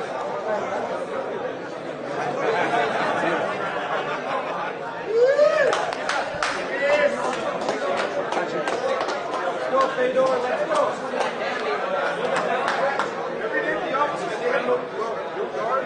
I know how that feels. You can't spend every time. Same way. Break the posture, they get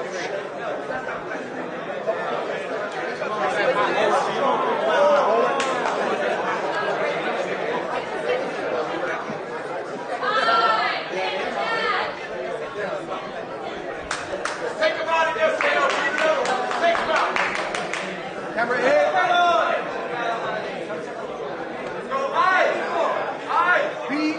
Timer. Go. His pocket, he waits for the patience to expose it again, and it's paid off. He's got his hands full with Spencer Ortiz. I know Spencer giving up some size here as well, but man, Spencer's a spark plug. Yeah, we were calling him Firecracker back when he was a white belt in Vegas. And if you watch him compete, you'll see why. A lot of movement, a lot of feints. But Fedor, I don't feel like he's a guy who's going to bite on a lot of that because he's not trying to really wrestle you. He's more just kind of waiting for you to shoot in and kind of create that clinch that he ultimately wants. And you could tell because Fedor's really not level changing with Yeah, Nick. he's really not even reacting to the feints and no. the level changes at all. He just wants Nick to create that connection between the two of them so that he can pull him into his world in the closed guard.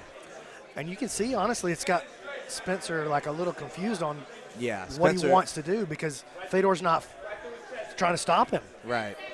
He's wary to just blast through him. He knows he can, but he's worried about the consequence of what's going to happen when they hit the floor. He saw what just happened last time. Right, with his brother. He got, and in the very last match, Yaz, the rubber guard sequence was initiated by Yaz hitting that duck. Yes. And pulling him to the ground. Right. And I think we're going to see Spencer play this outside game a lot more versus the other guys that we've seen from Vegas. He is a really fast outside passer going left and right. And I think that he's going to make Fedor have to pull him into a leg entanglement of some sort because he's not going to give him a good clinch. Oh, slips to the back quick. Great back take by Nick Ortiz, trapping the arm of Fedor. He's going to hunt for that choke right away. Oh man, he might he's get getting that. Close. He's going to get that. He's got the neck. He's got it. He's going to finish him. Spencer Ortiz with a tight squeeze. Submission victory on Fedor Nikolov. And a kip up to celebrate. Avenges his brother and his teammate. Breathe right now. Winner!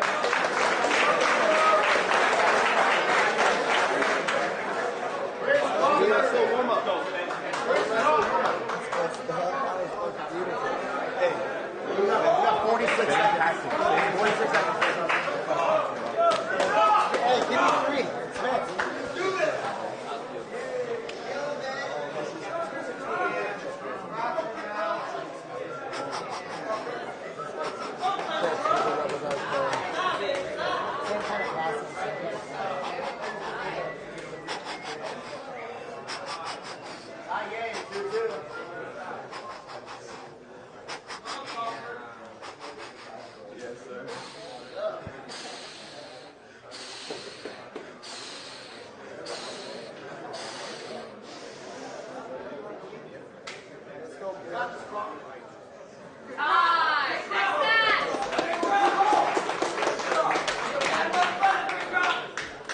Number 8. Beat. Timer. Toes in the back. Go! When your endurance, your lungs haven't opened up yet, that could be a small disadvantage, I find at Yeah, times. I feel that's definitely true. That was always true for myself. I feel like that is the case with my students as well. That first match is the hardest one because your lungs aren't opened up. You haven't adjusted to the pace yet. Yeah, you can see Spencer's outside passing is going to funnel right into Chris's game. And I think we're going to have to find out, can Spencer deal with Chris's game here? And I think he's going to feel pretty confident going in that he can. Let's see what it looks like, though.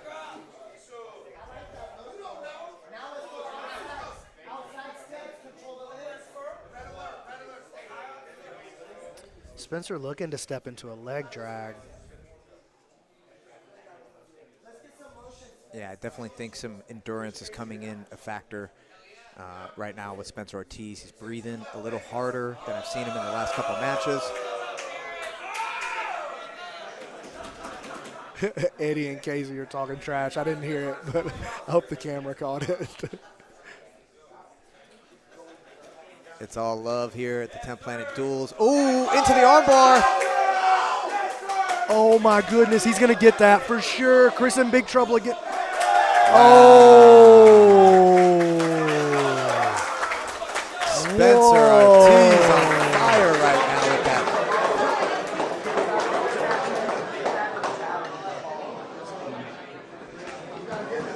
Hey, stay in front of him. Winner!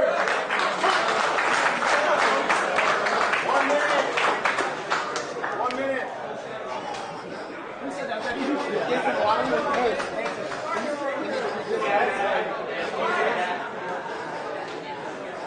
How'd you survive though? Yeah, it's pretty slight though, but Get a little rinse. yeah, bro, in like 3 years, it's a couple years. Oh, that passing though. You're going to your left and you're moving your feet. That shit's fucking violent, dude. All done. They straighten their legs out and try to make that time. That shit looks beautiful. Now we're looking to get to. So we're looking to get to the middle. They all have the same game plan.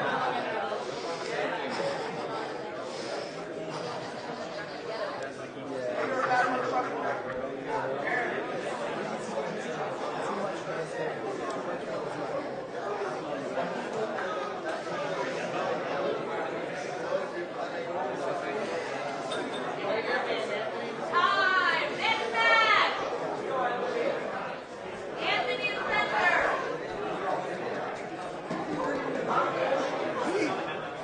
Timer. Go. A few times. He's got some wrestling. He's got some K-guard. He's got some passing. And he's heavy committed on that collar tie right now. You got to watch out. Spencer doesn't disappear out from underneath him there. Yeah, I definitely can see that happening. When you pressure in on a collar tie on a wrestler like Spencer Ortiz, he can make you look silly sometimes. So you got to be careful on how you're positioning yourself. Spencer keeping that left arm weaved over the top. If he can get that grip free on the right side, he may be thinking about that pass by. Yeah, he looks like he's kind of regaining his wind right now to me. I feel like Spencer's not pushing in this position like he normally would because he's regaining his wind, and being a former long-term wrestler, I know he can be on his feet here, collar tying and smacking each other for a long time. And recovering in the recovery, process. yeah, possibly even more than his jiu-jitsu because he wrestled so much longer. Yeah, it's just in his DNA. It's his natural way. It's like breathing. Exactly. You know, the same way a lot of us feel comfortable in certain positions. Exactly. I'll retreat to the guard for that feeling. Right. He might retreat to the. Oh, we're going to flip the coin here for the get down rule. And like I said, I think this is good strategy for Ortiz. He's regaining some stamina. Anthony's super fresh, hasn't had a match. Ortiz is at least on his fourth, I want to say maybe fifth for the day. Yeah, I tell you what, though, man, he looks real good from this position here. Yeah, they hit that shoulder crunch sweep a lot in Vegas. And here it comes. Here it is. Oh, my God. Beautiful. Same play as last time. All the way over to the mount. And he's going to probably take the back here with that elbow exposure of Anthony's. Gets a little further across the center line. Ortiz is like a snake getting to the back there. Yeah, and he may want to be careful not to blow his load right here. Just use this mount to cook him. Take your time. Because if he can just get to a draw here, he would have pulled 3 guys off the board. That's huge. And if he wants to get this finish from the mount, cooking him might be the best way to make that happen. He's going to get the back exposure, though. Yeah, Anthony going belly down for a second. Spencer on that gift wrap. Yeah, he doesn't exactly have the gift wrap. Really, Anthony had his wrist. Right, he kind of had more like a head control position. Yeah. Anthony framing the hip with that kind of like a lap belt. And he's got to be careful here, the way he's bringing his left arm across. He's just feeding good mount, good positioning, nice tight hips. Yeah, we saw this in the first round from Spencer Ortiz dominating the mount position against 10 Planet Orange County. I believe it was against Alex Galindo. He just mounted him for about 5 or 6 minutes of the round. And got there with that same shoulder crunch sweep off of the get down rule. Yep, that's something they work a lot in Vegas. Coach Casey, that's like one of his best moves, favorite moves. Gotta have it. Yeah, and it's fire. And you can tell these Vegas guys, they know it well. And they know the follow-ups well, which is, something that isn't always trained as much as it should be.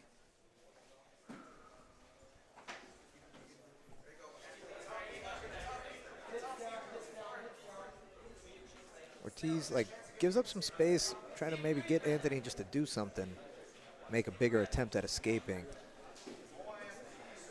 Oh, he's going to try to throw his legs over. Ortiz swiveling the hips, kind of like an S mount. Might have to ditch, and he does. Honestly, that was really good work by Anthony off the bottom. He stayed safe, kept himself from getting exposed, waited for Spencer to try to get a little bit over-aggressive, and then slowly inched his way out of that mount.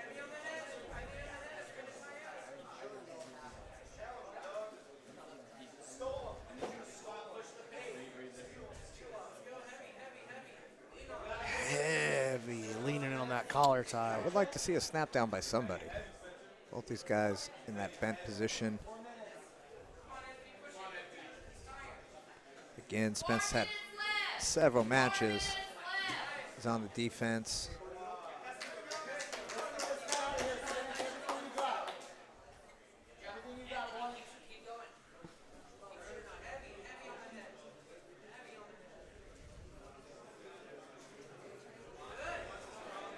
I feel a level change into a camera break coming right here, Mike. I feel a possible get down rule coming into effect again here. Anthony plays guard before that happens. Spencer gets to that space that he needed, though. There it is. Very nice. Maybe a back exposure here. Oh, Recollects on the mount.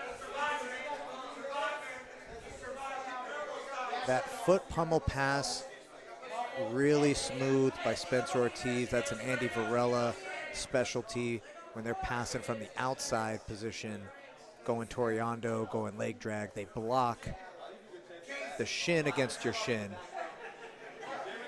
and then sidestep into side control, drop down in that Keisugatame position. Really, really effective pass by keeping the opponent's heel stapled to their butt in that kind of like a leg drag position. Look it up, guys. Andy Varela, one of the best at it, and his students are showing it. Ooh, some friendly wagering going on between Eddie Bravo and Casey Halstead.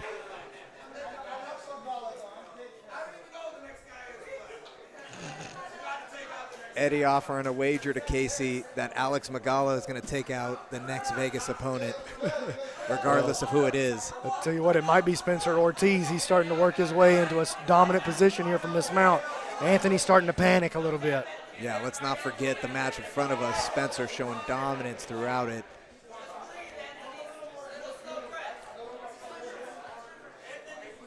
Anthony using a lot of energy from this bottom position, trying to keep a grip on Spencer's arm, stop him from getting to that arm triangle, but now Anthony's showing the back here. Ooh, good pummel by Spencer. I liked how he was looking for the back on that pummel. With that right hand trying to slide inside. That was smooth. Good recognition from Anthony. And I'm honestly pretty impressed by how Anthony's been able to kind of finally thread that line of exposing his back to reposition. I would have expected Ortiz to kind of get into that more, but easier said than done. Casey and Eddie are still going at it.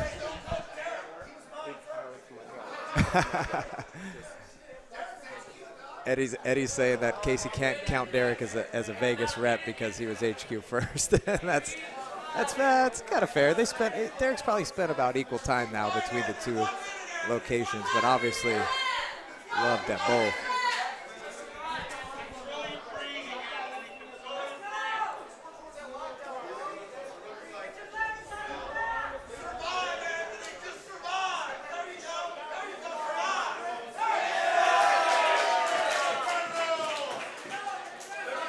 Anthony finally escaping the mount.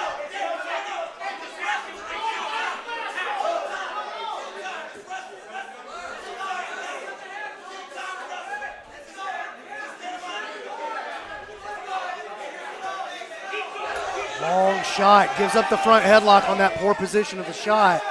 Yeah, he took an extended one, going for it. It's short time, you can't really blame him, but he's gonna have to relinquish the top position to defend his neck. Regardless, Anthony from HQ taking Spencer Ortiz the distance. Taking him off the board.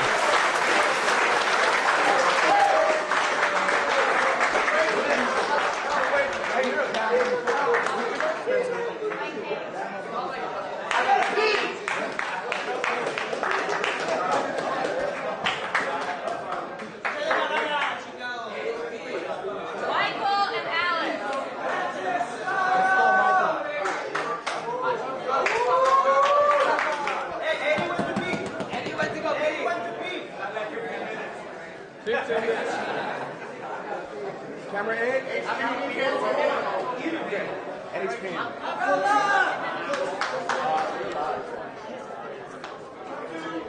Mantis style, so they don't say anything. This guy is going to make a lot of money. Mantis style.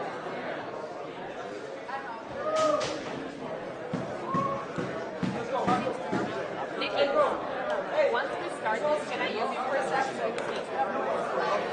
Right side, left side, right side. Yeah, Rose, exactly. Woo! Let's go, Michael.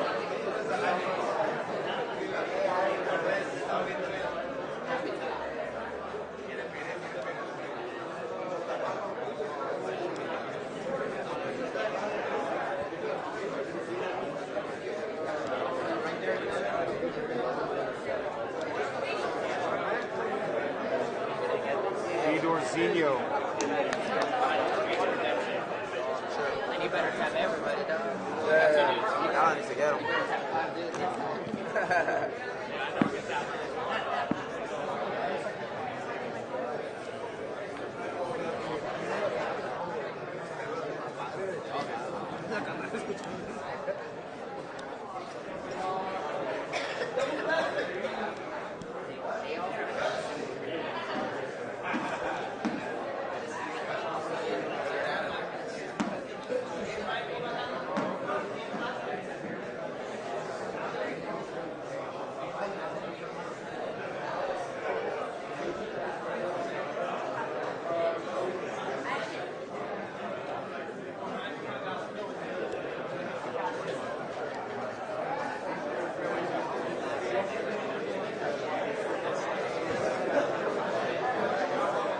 Alex, I'm waiting on that card.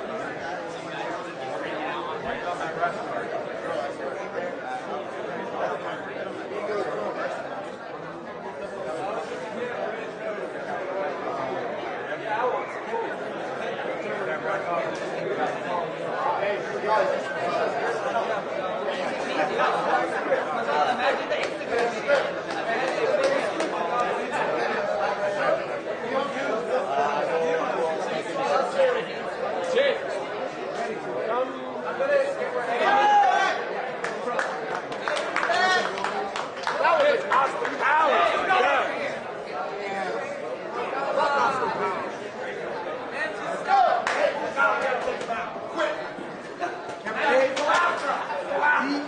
Timer. BJ! You got your coaches ready? Go. Ready? Coaches ready? Good. Let's go. See what approach he takes. Let's see if he's going to go Mantis style. He loves to lead with this right foot. Here he comes. goes. There it comes. He leads with that right foot. He basically just invites you. Look, Yes. hey, would you please grab me so I can do weird stuff to you?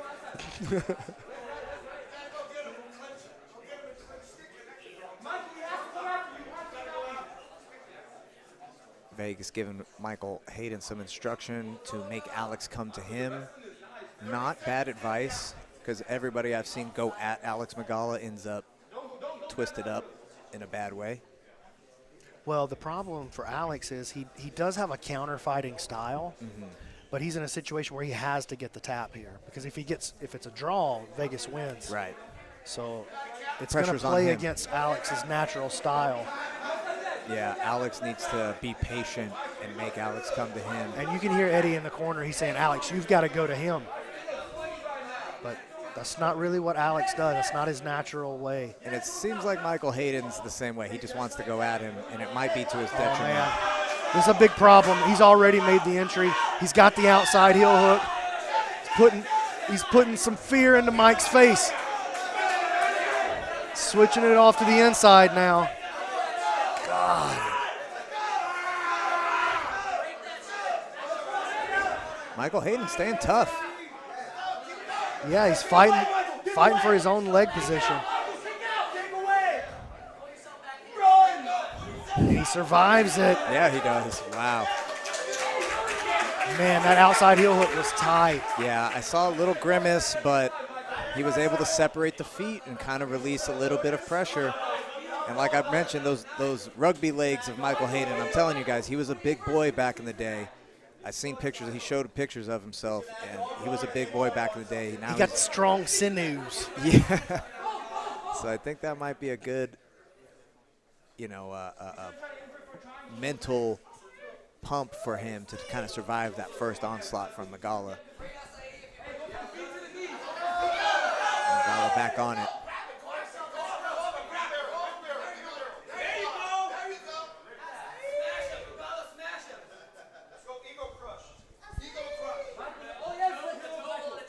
Use that entry to sweep, go to the top position. And Eddie Collin wanting him to stay there. Yeah, I feel like Alex is going to drop back on that leg. Well, he's got a good inside position to do it. Just got to cut a good angle. Casey and Eddie going at it again. I love it. That's probably my favorite thing in all of 10th Planet is how much everybody trash talks each other. Oh, 100%. These team duels, it gets dirty. You know, we're all friends, but we all want to win at the same time.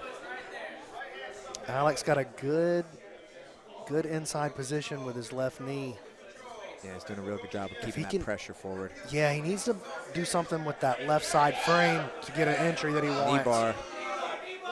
Not there, though.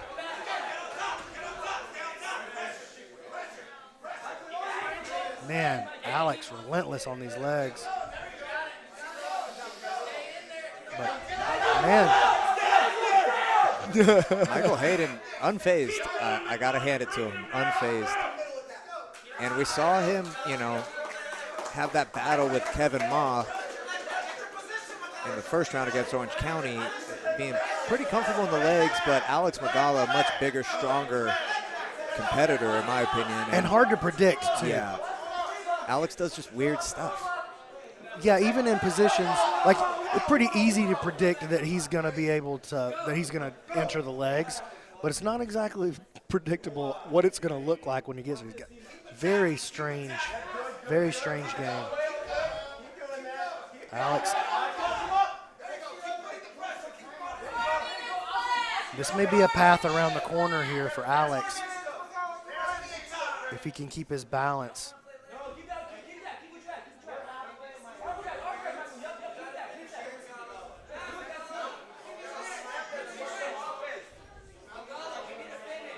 Good game from Michael Hayden, just keeping his frames in there, not getting overexposed, not giving up underhooks or head control.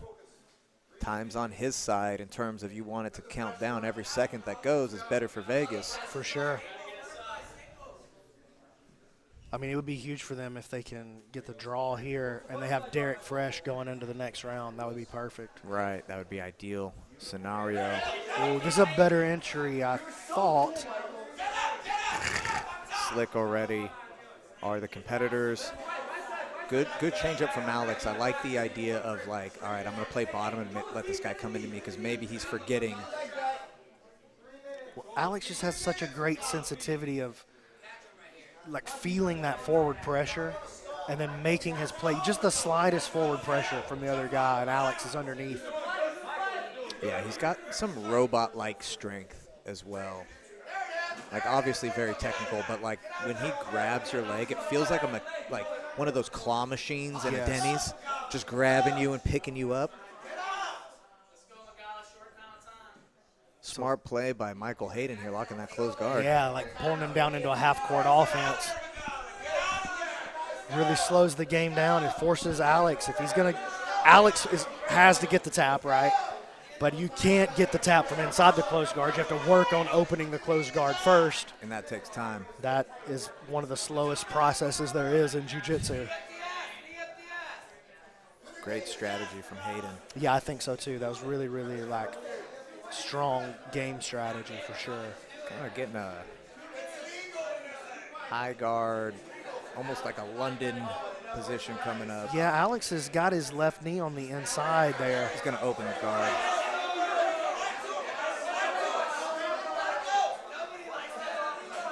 I mean, my guard would have opened by now. I don't know if Michael Hayden's wearing a cup, but I hope so.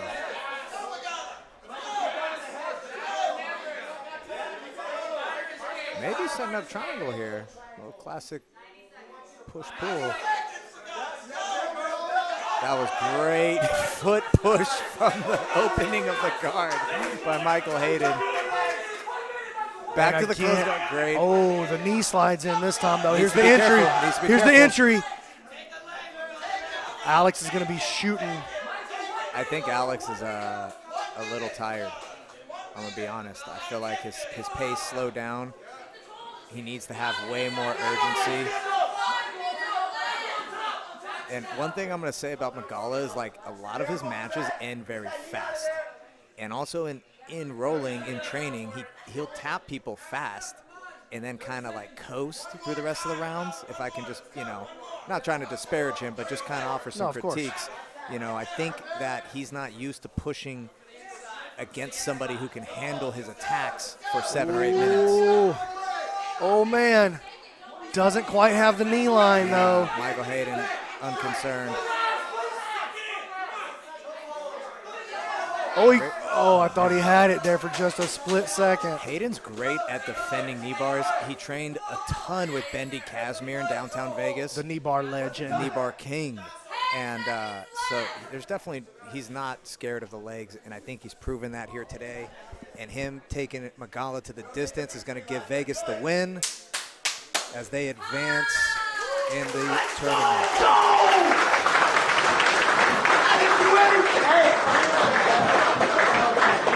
Oh, my team's so cool.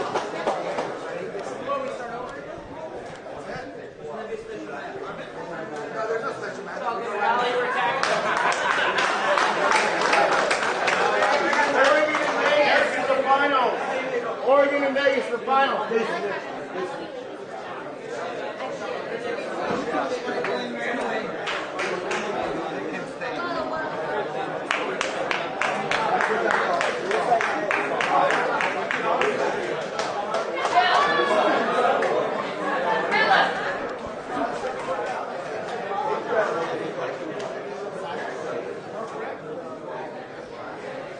Hey, Team Oregon, we're going to be on the party. Go on, boys.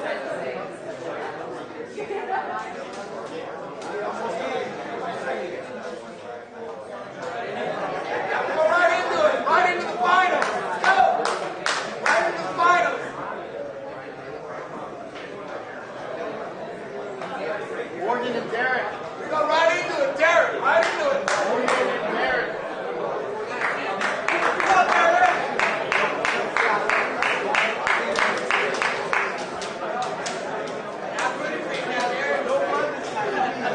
Finally, I think it's a whole. Let's go, Morgan! Come on, Derek. I'll get my shot, baby. Clear it all out.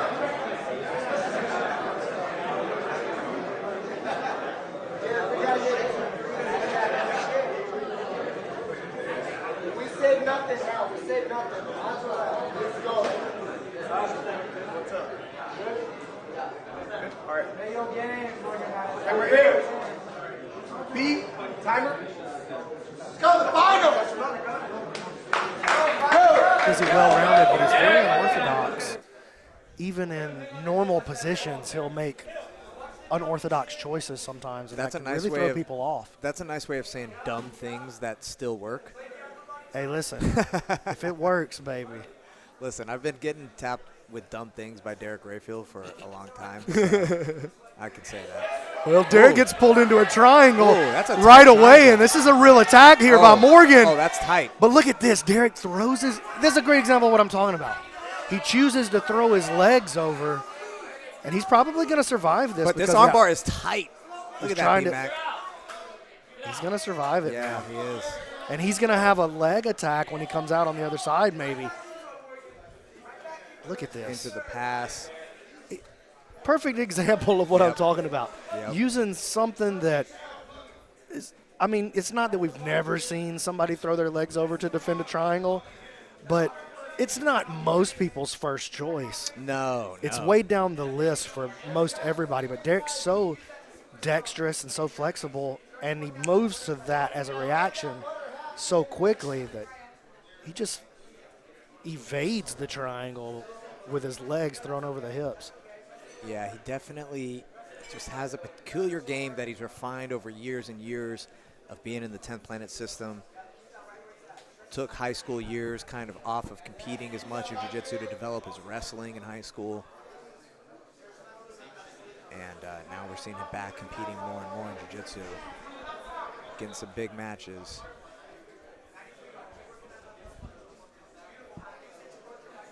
He's putting the weight down now. Great job keeping that half guard flat. Timed it out, steps over for the mount. And Morgan fighting off the back foot now after an early success with his offense. Yeah, he came out guns blazing, threw Derek in that triangle. Looked like he had a great angle. He did. And Derek just pulls a rabbit out of his hat, and now it's the pressure show. He pulled a Derek. Yeah, I was talking to Lindsay earlier.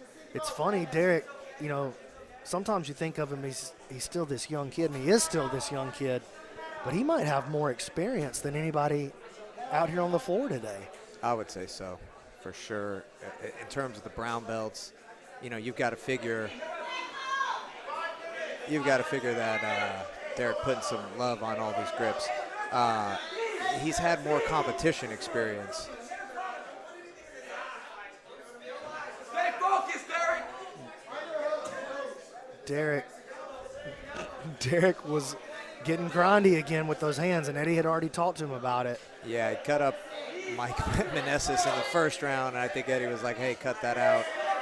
We're not trying to grind that hard. Oh, Derek stepping over, looking for the Darce as Morgan makes his kipping escape. All the way. Keep chasing it. Keep defense. And the Oregon crew chanting defense. You don't hear that chanted at a jiu-jitsu tournament very often. No, but they should. That could be a motivator, you know? I think we're missing chanting in jiu-jitsu. I really do. I would like to hear more chanting. The Brazilians got it down. They've got their rhythmic chants down at the Worlds, at the Gi Worlds and stuff. You know, they've got their songs and stuff like that, the Checkmat team. But we need to get some 10th Planet songs out there. Yeah, we're going to have to really step it up as an organization, in my opinion. I want to hear Eddie and Dr. Armand on the keys. That guy wants to stall out there. He's not working any offense. Redfield looking for the mounted triangle with the arm. Maybe like a mounted dead orchard, but he's just not getting any reactions out of Morgan that he would like to. And I think he's feeling the pressure of the time cutting down, so it's a double-edged sword when you're working in that rule set because you don't want to give up such a dominant spot, but you've spent 3 or 4 minutes there and you're not getting the reactions you're looking for. It might be time to just give him a quarter guard back, or get to knee on belly and let some space come in. The mount is really like a double-edged sword. It's probably the strongest attack there is in fighting, but at the same time, it's the slowest. It may be one of the slowest attacks. It takes a long time to develop, and sometimes the juice just isn't worth the squeeze. Yeah, you're working in a format with time limits, you know. Same thing in MMA. You know, you got a time limit that's going to have to play into how you choose to run your game. You know, that's a thing. Like in MMA, you see a lot of jiu-jitsu guys with mixed results. You know, playing a lot of guard in a 5-minute round. You know as well as I do, 5 minutes is a short round. So this not being 10. Back exposure. Morgan tried to come up with like an octopus guard style sit up, and Derek kept great position with his posture. And same thing here with these matches not being 10 minutes or very, very long. You know, you're kind of in a set where you've got to go for broke. There it is. There's the exposure that he wants. Oh, did not take advantage, though. Derek with the punch choke attempts or fist in the face attempts. Fist across the teeth. Borderline questionable tactics.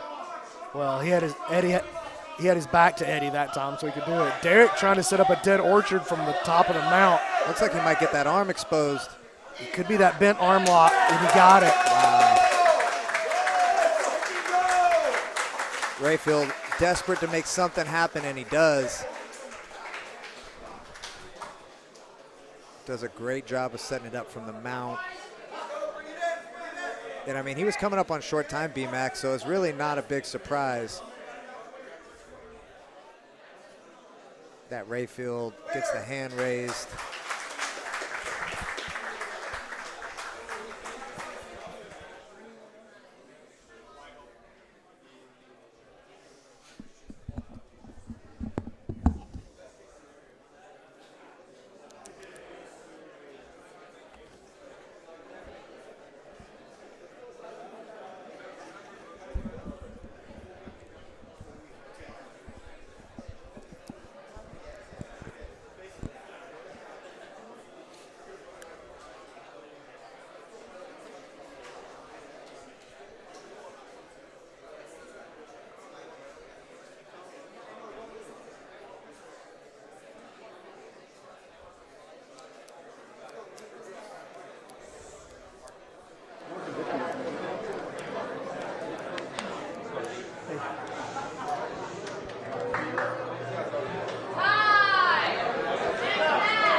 Still on the mat for Vegas. Took out his first opponent, Morgan from Oregon, and now he's got Andrew. Derek in the red. Heavy collar ties from Rayfield. Andrew pulling guard, working on the arm. And Rayfield patient with the pass. Yeah, that was really excellent, calm work by Derek, showing his experience right there. He didn't panic when Andrew tried to pull him into his game.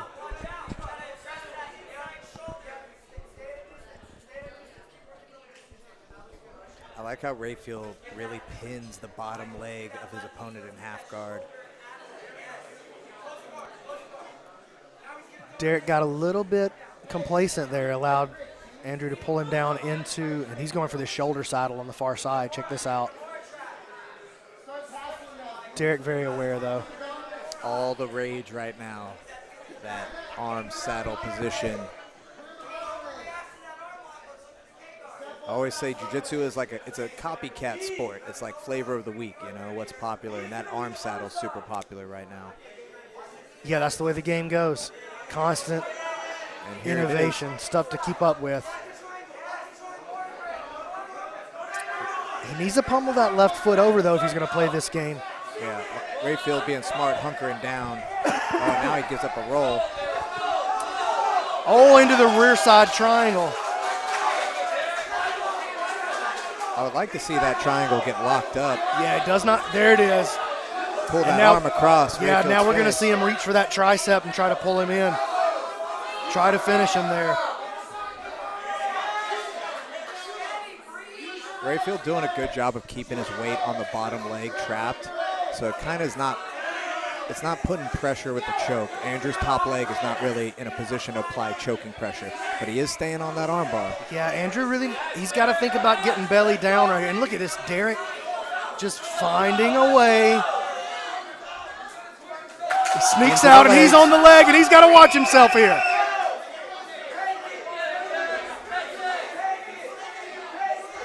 Oh, Derek, he's got the bite. Oh my God, he just missed the bite on the heel. Andrew in big trouble Into the here. knee bar reversal. Oh my God. But Derek Rayfield from the jaws of defeat. Great composure by Andrew from Oregon as they enter the 50-50. They're going to get some repositioning back into the center. Like you said, B-Mac, Rayfield from the jaws of death. Living through that armbar attack into leg entanglement. And that just shows more of what we were talking about earlier. Derek doing unorthodox things, being very limber and Gumby with his legs, able to escape a lot of submissions with it. And here comes his defense for 50-50. I've only really seen him and Gio Martinez use that. Competitively, at least. Yeah, competitively, yeah. Like consistently it works for them.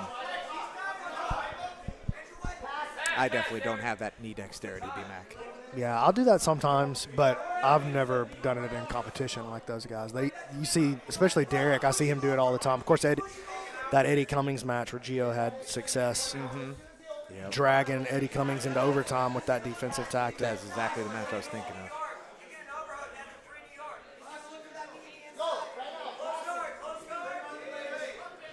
Derek and Ashi. Looking to dig the heel. Doesn't quite have what he wants. Rayfield looking tired, gives up the pass. When Derek gets tired, he doesn't mind getting passed, and he plays a really sloth-like game from here. And you'll see him give up the mount in order to enter the legs. Oh, and check out how Andrew pummels that knee over early from the mount, but Derek finds his way out, sneaks into a leg entanglement. Rayfield definitely getting tired, breathing hard and heavy, open mouth. Andrew's getting pushed from his corner to go after him now. And it's a good advice from the corner. You see Derek content to settle into the closed guard because he knows it's a place where he can stay. Oh, my goodness. That's exactly what I'm talking about.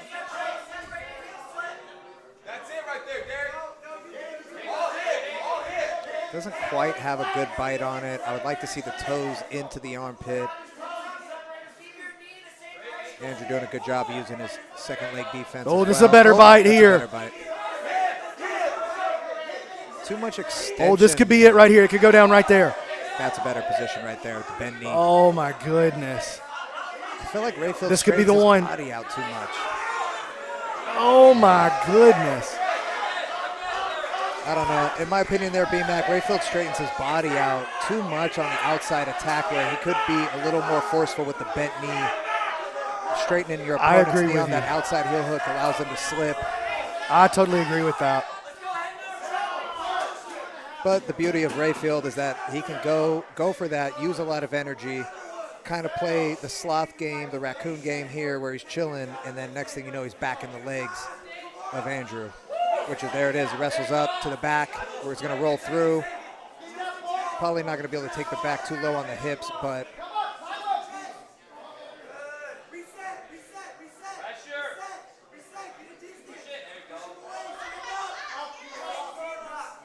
Derek looking to invert. Good showing from Andrew here. He was able to weather the storm.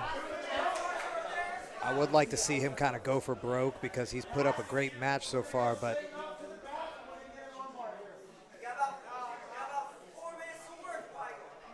Four minutes a long time when you're tired. Yeah, absolutely. I thought we were a much shorter time than that.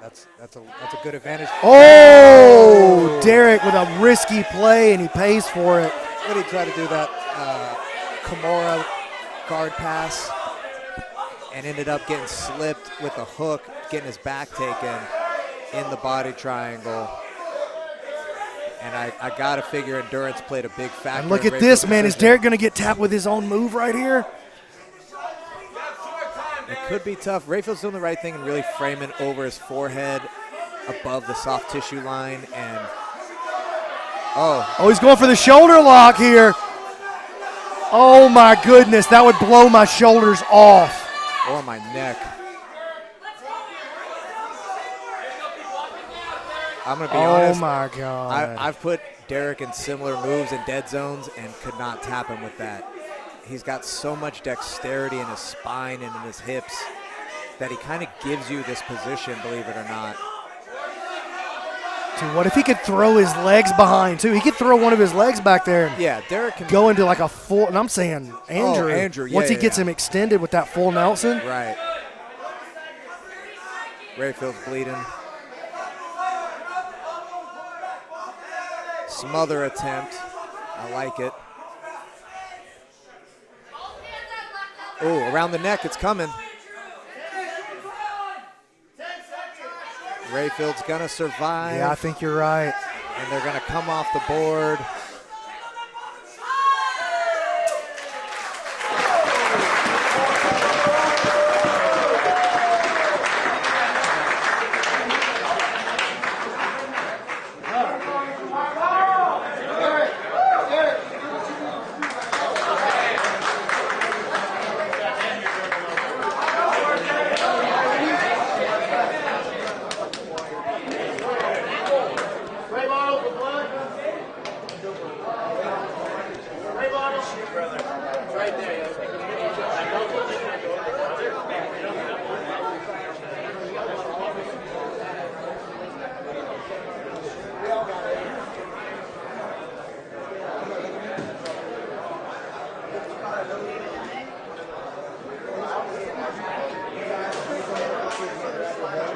make that throw right straight like that.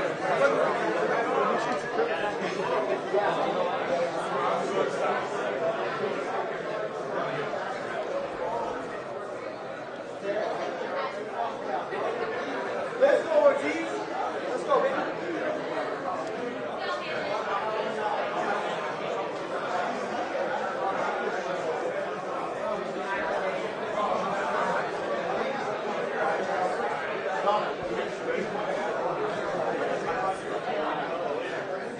Camera A, B, timer.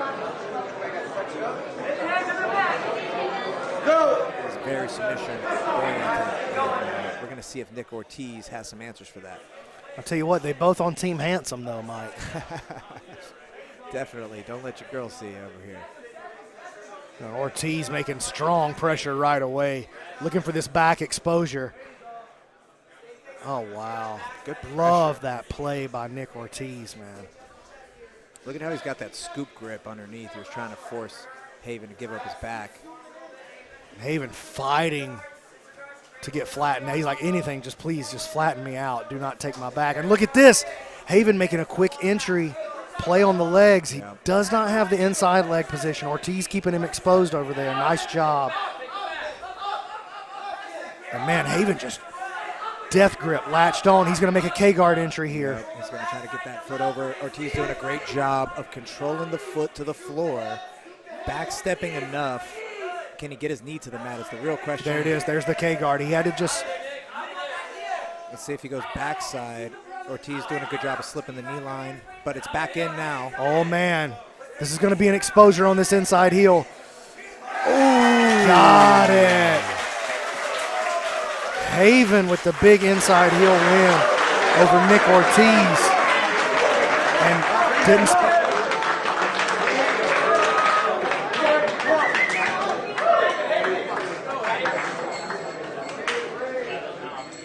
Winner.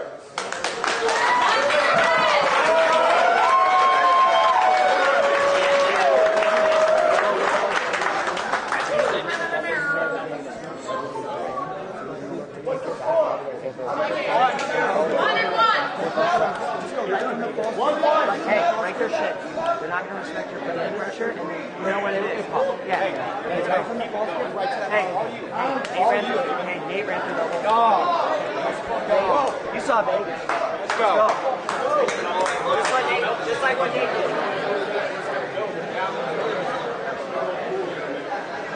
This guy's already ready. Hey, but these guys ready.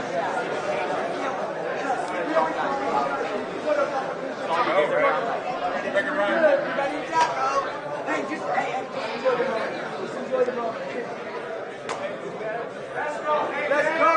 Let's go.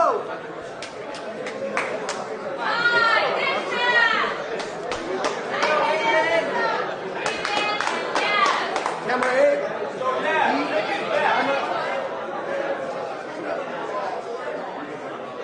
Go.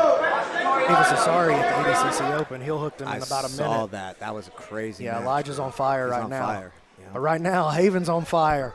He steps out against Yaz out of this 10th Planet Vegas team. Yeah, Yaz Hamza, again, you know, I've trained with a lot of these guys competing here today, but especially the Vegas team, living out there, competing for several years, training under Coach Casey. I've trained a ton with Yaz, MMA and straight no-gi jiu-jitsu. He's got a motor, and he's very, very tough to submit, but I will say I think his Achilles heel is the leg game, and definitely Haven shines there. So I think Haven's going to play a kind of a sloth game to get a clinch established, and then on the escapes, get Yaz to posture up. Well, this is the same position he just saw in the last match against Ortiz. Yep. Yaz reaching underneath the head, scoop grip on the far, underneath the far lat.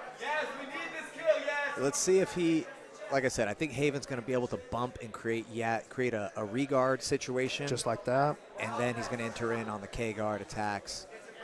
But Yaz wisely felt that recovery coming, decided to disengage, Back create some all the space. way out. Yep, that was smart. He's doing the same thing where he's not feeling comfortable. He backs all the way out, kind of resets the position.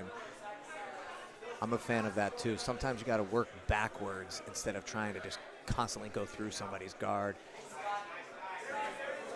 Man, Haven Doing a good job keeping Yaz's weight off of him. Yeah, and Haven's highly focused. I can see it in his eyes that his attention is squarely on Yaz Hamza. There's no distractions. He can hear his corner, but he's not even gonna acknowledge with his body that he's paying attention over there. He's squarely focused on Yaz. And I think that was a big change of experience we saw from Ortiz, kind of get distracted by his corner and then he got submitted right after that. So it's important to remember that, you know, you want to listen and be open to your coaching, but you don't want to take your attention off of your opponent.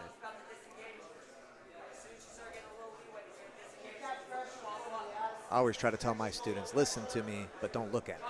There's nothing to look at over here. It's not going to help you to look. 100%. And when you're first starting jiu-jitsu, even just in training, you have a tendency to do that. Look over and say, what'd you say, coach? Hey, man, this guy just blasted through your guard while you were looking at me. Or the arm comes around the neck. You're like, what's that? Who was that guy that got choked like that from Shinya Yoki in Japan that one time? He, like, waved to the camera and got strangled. Yeah, Mayhem Miller did that to a guy. Oh, no, Mayhem was actually waving to the camera and then tried to sink it in. But I know exactly the match you're talking about. It was Aoki. You can't do that with guys like that, and you don't want to get in too deep with guys like Haven. Good head positioning from Yaz. That was smart.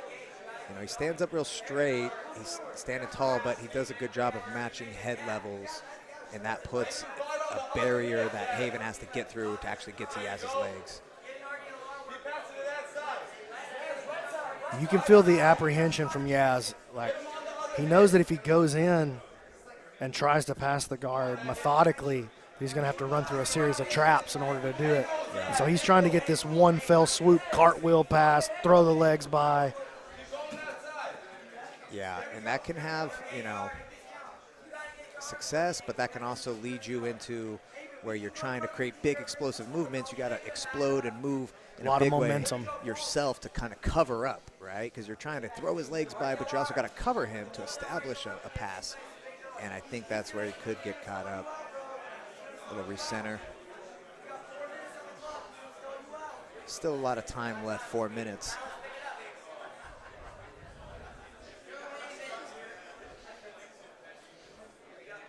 Okay, now there's some engagement. Yeah, as again, though, is pulling right away. Yeah.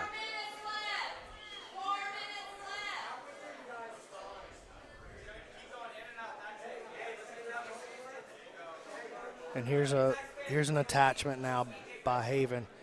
He's got that deep hook grip with his right arm. Kind of looking for maybe reverse De La Hiva. Goes regular De La Hiva. Yeah, I was going to say he's looking for a leg there for sure.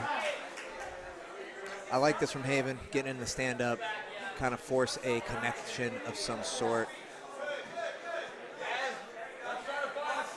Yeah, he's doing a good job staying way back. Yeah, he's doing a good job of playing that in and out game. Yeah, that I'm passing, but I'm not really passing. Yeah. Like I'm not stalling. I am trying to pass, but we all kind of know you're not going to commit to the pass. Ooh, this may be a good grip here for Yaz, or for Haven. Yaz, though, shakes it off.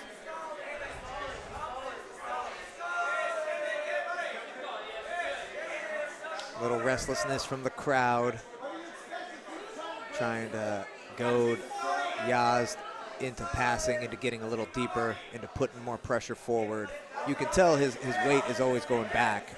Yeah, here may be the entry that he wants. It's just so hard to stay glued to somebody, number one, as sweaty as Yaz. Number two, backing away on the heels. Good entry attempt, but Yaz just hand fights, you know, and I think that's an underlooked part of the game. I feel like Haven doesn't hand fight nearly as much as he could.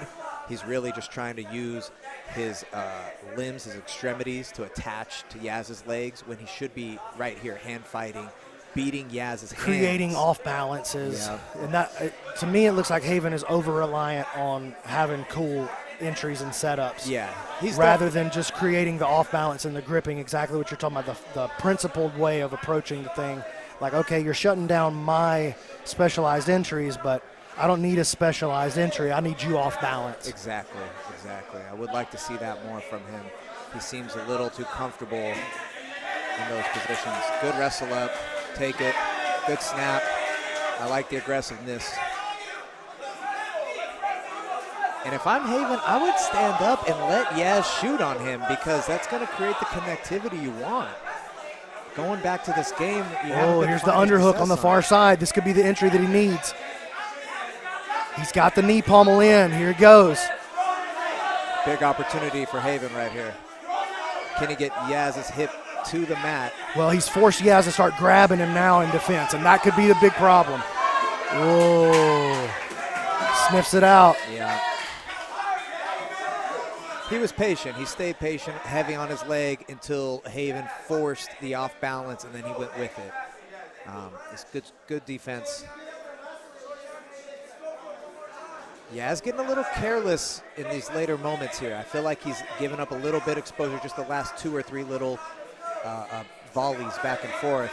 Boy, fast knee cut. Yeah, he had like a hip switch knee cut. That was crazy. But I feel like he's getting in a little too deep, like deeper than he was in the first few minutes of the match. So let's see if Haven can capitalize. That's good. Yep. That's what you want. Stand up is the first guard, Mike. Yep. Just the threat of coming back to your feet a lot of times will create the exposure that you need to get offensive from the bottom. Yeah, when you got somebody who's backing up, you got to figure out a way to get them to push in. And that's going to do it.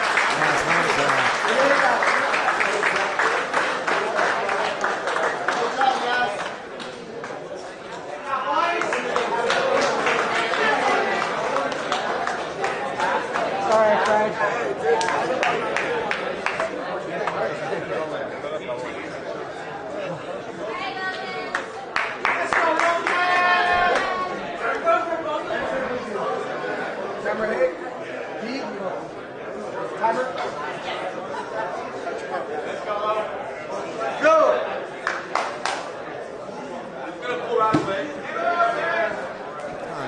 I think he's going to go right at Spencer Ortiz. And honestly, that's a great game to slow someone like Spencer down, is to put him in the legs deep in 50-50. You definitely don't want to get your guard passed by Spencer Ortiz. He is nasty with the back takes. I like how Logan's always smiling. He's having fun out there. Might as well. I mean, you're in downtown LA. It's a beautiful day. You're competing in front of Eddie Bravo. You got a whole gym full of people watching and rooting for you. What's not to love? Oh, look at that backside entry into the legs. Man, I love the way guys are kicking around now to lace the 50-50 leg first. It's that inside leg position. And again, inversion city from Logan Marshall. Yeah, he looks like a Ryan Hall, Jeff Glover type out there, the way he moves so comfortably across his shoulders. Look at that shin staple by Ortiz with his right foot. He blocks that outside foot positioning by putting a shin to his shin.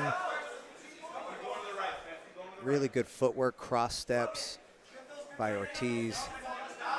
Great. There's the exposure. Oh, man, this is big trouble for Logan. Arm is trapped. And like I said, those back takes from Spencer Ortiz are nasty. Once he gets past your guard, it's like he's just hunting on the back, arm trapped, looking for the RNC. Logan Marshall in big trouble here. Yeah, this is just a matter of time here.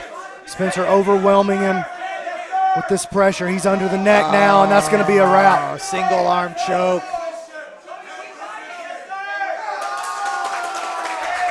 Great display from Spencer Ortiz. Spencer playing MVP out here today. Winner!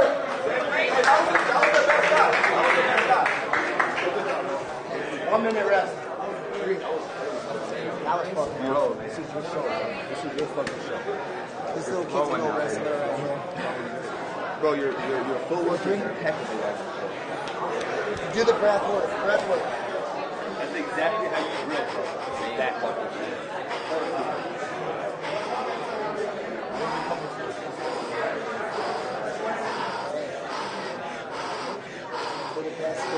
One more. You're the fucking best one. One more, you're the best. Bury this motherfucker. You hear me? Dancing feet, wear him down with the guard passing. Don't get too crazy, you know what I mean? He's going to try to wrestle me. This guy is not ready. You got out there and it off. I know, that's what I'm saying. Not ready. Bro, hey, now it's time to get flashy, bro. Time to get flashy, bro. To show out strong for all the people. Bro, hit your shit, bro. Hit your shit. All the day we get the fuck out here smoking. Get this guy in your forgiven for yesterday. All those demons, bro. Let's go, Spence. Get back. Range, brother, range. Camera 8. Go, Snake. Go, Snake. Go, Camera 8. Snake. Go, Snake. We need kills. Yes, sir. Ready? You don't want to wrestle? Let's wrestle. Let's wrestle. Get to the back. Let's wrestle. Crush this Away guy. from the camera. Ready? Go.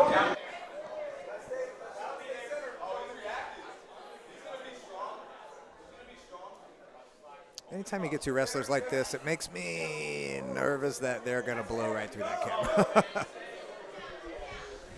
But also, what better content could you get Oh, absolutely. than a couple of wrestlers blasting through the camera?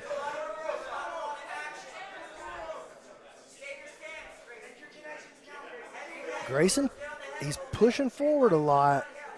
Gotta be careful, man. Pushing forward on a guy like Spencer Ortiz, he just disappears out from underneath you. He's Yeah. on your hips all of a sudden, or your back. I actually like this for Grayson. He's pushing the pace on Spencer, and Spencer's going to have to react. Yeah, but look how much. Given all the matches he's had on the day, you got to know Grayson's way more fresh. So, Oi, look at that. double overs, head snap. Oh, man. I would love to watch those guys just keep wrestling. Yeah. I would like to see a fresh Spencer Ortiz wrestle him. That would be an entertaining get down. But here we go. Grayson elects the top. I don't big know mistake, if I would man. do that. Let's see if Spencer goes 3 for 3 on these shoulder crush sweeps. Oh, he's right into it already. Oh, Grayson Grayson's shucked it ready. off like he didn't even, like he Grayson had was no ready. respect for it at all. Perhaps he snuffed that one out, saw Spencer's earlier matches, was prepared. Good headlock attempt, ends up on bottom though. That could have been a mistake. Yeah. I don't know if Grayson's guard is a specialty. Gonna give that back exposure for Ortiz with the mount.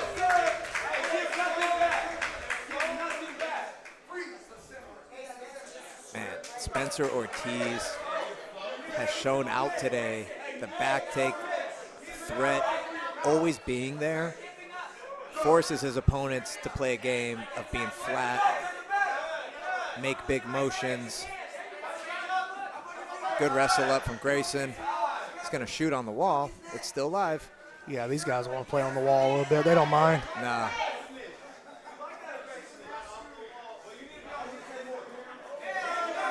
Grayson trying to create those reactions with the heavy collar ties, club in the head, Mark Schultz style, trying Oh, to yeah. drag him down with that club.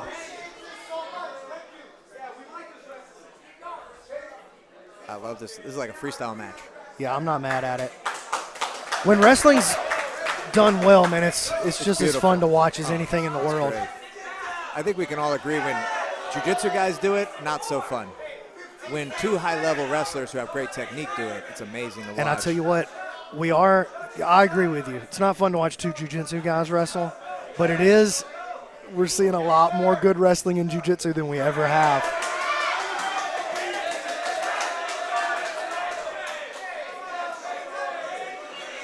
Getting a little heated in the finals, as it often does.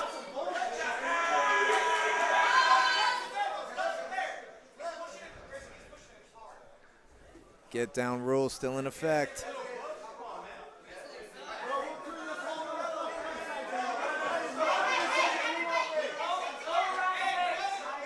Grayson going to take the top position.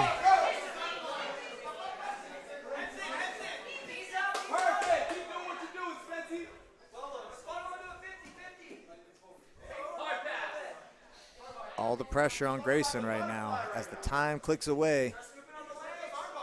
And 10 look Planet at that. 10 Planet Spencer Vegas. just cutting through his guard, though. Hey! To the back. Oh, my God. Can he finish this with an exclamation point, BMAC? He's got to get that bottom hook laced in. There it is. Can he put Arm the trap. stamp on it? Oh, boy. Calls to stay focused from his corner. He's got it. He's going to get it. He's got it.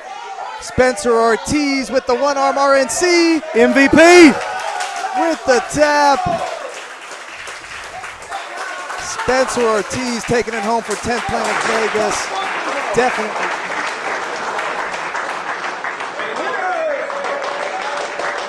Go, baby.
Yo, Spencer, you go in the middle. Oh, yeah, get in there, Spencer.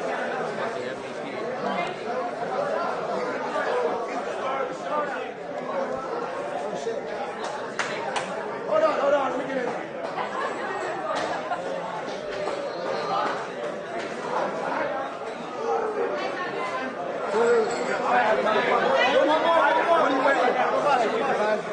You fight at 45 the day before weigh-in? Congratulations, that's all you got. You guys are brothers? Dude, that's my big brother. Peace. Okay. All you got. Hey, thank you, guys. I'm always looking for new recruits. I love the shit talk. We're all 10 feet, dog. We're all 10 feet, dog. I love that shit. You know, I'm just looking for the best guys. That's what I want. I'm trying to raise the best guys. Everyone's trying to raise the best guys. And whatever best guys there are, those are the guys we're looking This room is filled with studs, man. Filled with studs, man. Dude, awesome work. Thank you very much. You guys are awesome. Derek? Love you too. All you guys. Dude. Fucking Spencer. Spencer. The monster. It's impossible to pass this guy. You didn't skip me on camera saying that, though.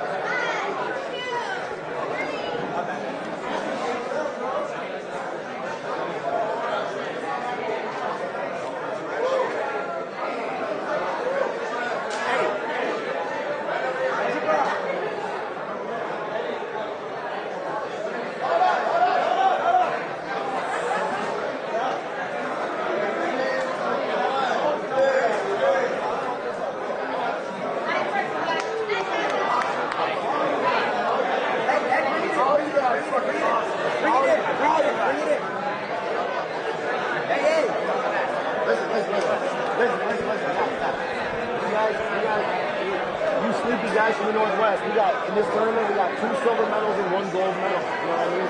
We're right there. We're with the Austin, Oceanside. You know what I mean? Yeah, motherfuckers, all you guys. Keep it going. We're competing. This is just a training for the world, dog.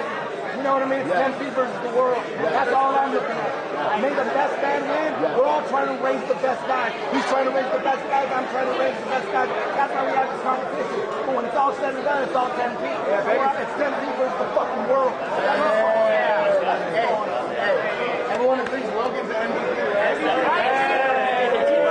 1, 2, 3, cheers!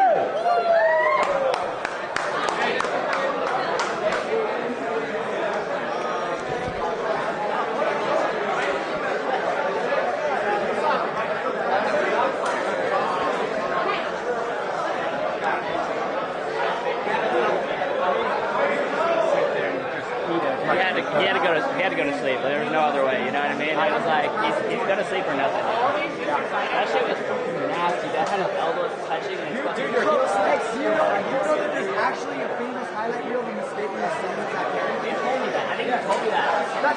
squeeze his face.